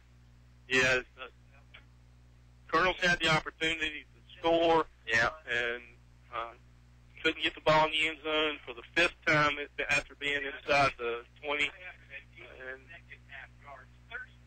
well, that was... Yep, that hurts. But that's Franklin football. This is far and away the best football team we've seen all year. No questions about it. Couldn't agree more. Very good football team here from Franklin. They're the number 1 seed for a reason. Extra point on the way from Padilla. It's up. It's good. We'll take a timeout. Colonels are going to get the football back, but they're in a deep, deep hole with not much time to get out. They trail 34-11 with 3.5 minutes to go in this football game on 105.5 KD Country. Chef's Drive-In is a proud supporter of Altavista High School athletics. And after a great game, stop by Chef's Drive-In at 1101 Main Street in Altavista for the best food around. Next time you're hungry when there's no other place to go, give Chef's Drive-In a try. When it comes to ham biscuit, hamburgers, hot dogs, or fries, Chef's Drive-In can't be beat. And if you want the best hot dog and yummy milkshakes in town, you've got to give Chef's a try. Chef's Drive-In, Main Street, Altavista, across from CVS. You're listening to award-winning coverage of the Altavista Colonels on 105.5 KD Country. Colonels are in dire straits here on the road, Oscar. They trail 34-11. They will get the football on the kickoff here after the score from Franklin. 3.5 minutes to do something. And boy, to start with, you could use another long return like Tim Ron Brown had on the last one. But you're going to need a whole lot more than that. Even if the Colonels were to get that long return, this hole is pretty deep. But, Mike Sharner's football, they're going to keep playing hard, and, these guys have got a lot of fight in them. Regardless of the score, they're going to keep getting after it. They're going to try and score. Yeah, and Colonel send Thornhill. Davis Jones is the other deep man.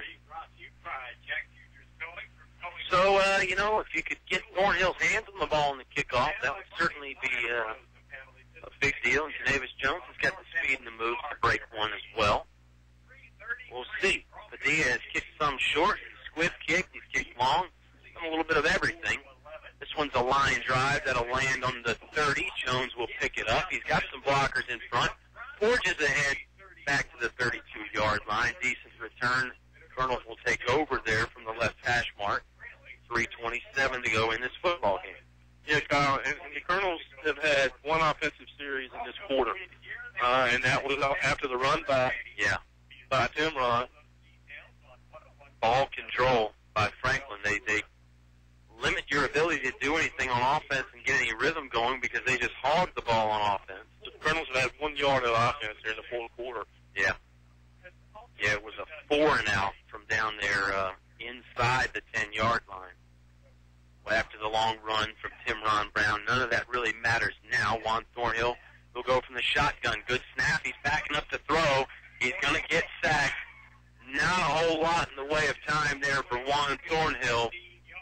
Looked like he thought about just chucking it, but probably better to hold on to it so you don't get the intentional grounding penalty. It's a big loss. It's a 10-15-yard loss for Juan Thornhill. It'll bring up 2nd and 26. Not good news for Altavista.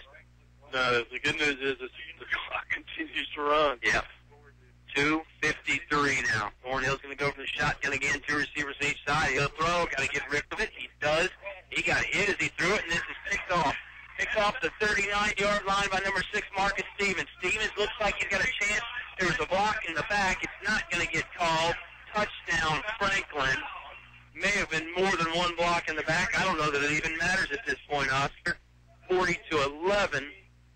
Franklin on top now. It looked like William Martin just got plain as day blocked in the back there. Guy hit him in the back, but again, it doesn't really matter at this point anyway. No, other than the score's going to look awfully lopsided. Yeah, it is going to make the score a little more lopsided. I mean, even if they call that, it's Franklin football. You bring it back. Franklin takes the three kneel downs, and it's over. But this goes as a touchdown interception return for Marcus Stevens, 39-yarder. Padilla on for the extra point. Colonel's very dejected right now, and who can blame them? They're going to see their great season come to an end here at the hands of a very good Franklin football team. Here's the snap on the extra point. Back kick is up. It's good. 41-11 now. All of a sudden, it's a 30-point deficit for the Colonels. We'll take a timeout. Colonels trail by a bunch here with 2.5 minutes to go on 105.5 KD Country. Life happens. Divorce, family problems, criminal charges, civil litigation, or personal injury cases. Turn to David W. Shreve, an experienced attorney at law. David W. Shreve has been practicing law for 30-plus years. For free consultation for personal injury cases, call 369-6621. 369-6621. David W. Shreve congratulates the Colonels football team on making the playoffs. Go Colonels! David W. Shreve, located 7th Street in Altavista.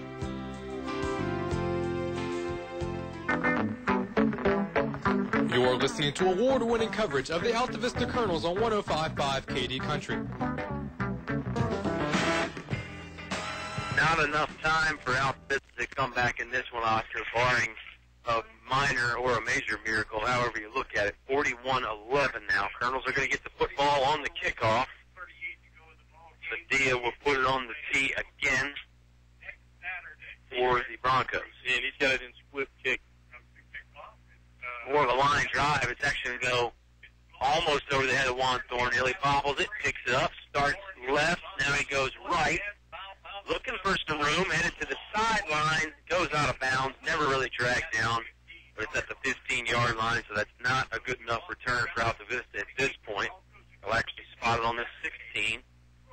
Broncos going to move on this one. They'll take on the winner of Clintwood and George Wythe. Other local finals, Heritage beats Amherst 12-7, Oscar. That's a doozy there, and Brookville has to come back. They win 28-24 against Rockbridge. So Brookville moving on, Heritage moving on. Won't play each other. Heritage is Division 4, Brookville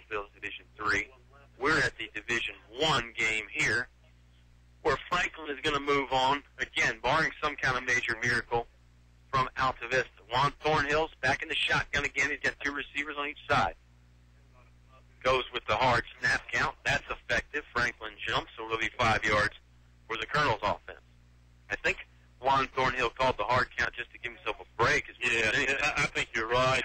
And really, from the Altavista perspective, at this point, I think I'd put the ball. I'd run the ball. There's no give up in this Franklin team. They're subbing some players in, and these kids practice hard. They're going to want to score. Yeah. If you give them a short field and 2 minutes, a minute and a half, they may put the ball in the end zone again. The Colonels are absolutely gassed. Yeah, physically, mentally, they're done. I agree. Not that they're not continuing to play hard. Well, they're going to give you all they can. They're like a thoroughbred. They're going to keep running until you tell them to stop. They give it to Destin Brown. Good pickup there. He's close to first down yardage. I think he's about half a yard short. First down on the 21-yard line. He got it to the 20. Unless he gets a really good spot, it's going to bring up. Oh, excuse me. That's right. We moved up 5 yards. Yeah, he got back to the line of scrimmage. I was looking at the line of scrimmage marker. Yeah, Oscar. he got back to the line of Long scrimmage. game for us, too. Yeah, exactly. We had to take the road trip, too. Now, you got to give your heart's got to go out to the Colonel players. You said it. They're gassed mentally, physically, emotionally. They're going to keep playing hard, though. Juan Thornhill in the shotgun. He wants to throw. Looking right. Going right sideline. Looking for Jacob East. This is intercepted. Picked off by number 9, Corey Parker. And Franklin will take over on about the 48-yard line. That's where he pulled it in. East will get credit for a tackle. Not the kind you want to get, though, when it's on offense. With 7 minutes left, the Colonels have the ball, had the opportunity on fourth down to come pull within 8 points. Yeah. And now they're trailing by 30. So just goes to show you how potent this Franklin team is. It's a little tougher now because they're expecting pass. I mean, Juan Thornhill's just thrown back-to-back interceptions there, but I don't think you can fault Juan. I mean, Franklin knows at this point it's sort of a chuck and pray situation. Franklin going to go into the kneel-down victory formation here. They won't run another play. Here comes Juan Thornhill in to try and disrupt things, but not going to be enough for the Colonels. There's the first kneel down. We're at a minute and a half now. 41-11 is the lead. That's going to be the final. We'll wait until the clock does finally run out. Subway post-game show to follow. Plenty to talk about there. Fantastic season for the Colonels. It's going to end at 10-3. But again, you can't fault anything that this Altavista Colonels team has done all year. Youthful team. They knocked off Gretna, something Altavista hadn't done since 1998, I think, if my memory serves me correctly. And again, that's a feather in the cap that even that state championship team doesn't have. So this has been a very, very good football team for Altavista. Just ran into a buzzsaw here tonight. Yeah, this Franklin can make you look bad. Absolutely. They can make you look bad in a hurry, too. Yes, they can. They throw the ball. They don't throw the ball often. They run it. They make no bones about it that they're going to run it. That's exactly right. They did just that. Franklin not going to need to run another play there. That last kneel down comes with about 35 seconds. Officials are going to let the clock run out. Final here from Franklin. Armory Field, the Broncos knock off the Altavista Colonels in their season, 41-11. Subway post-game show on the way. Stick around for that. Plenty to talk about in this one. Altavista can't pull it out here. Lose a tough one to Franklin on 105.5 KD Country.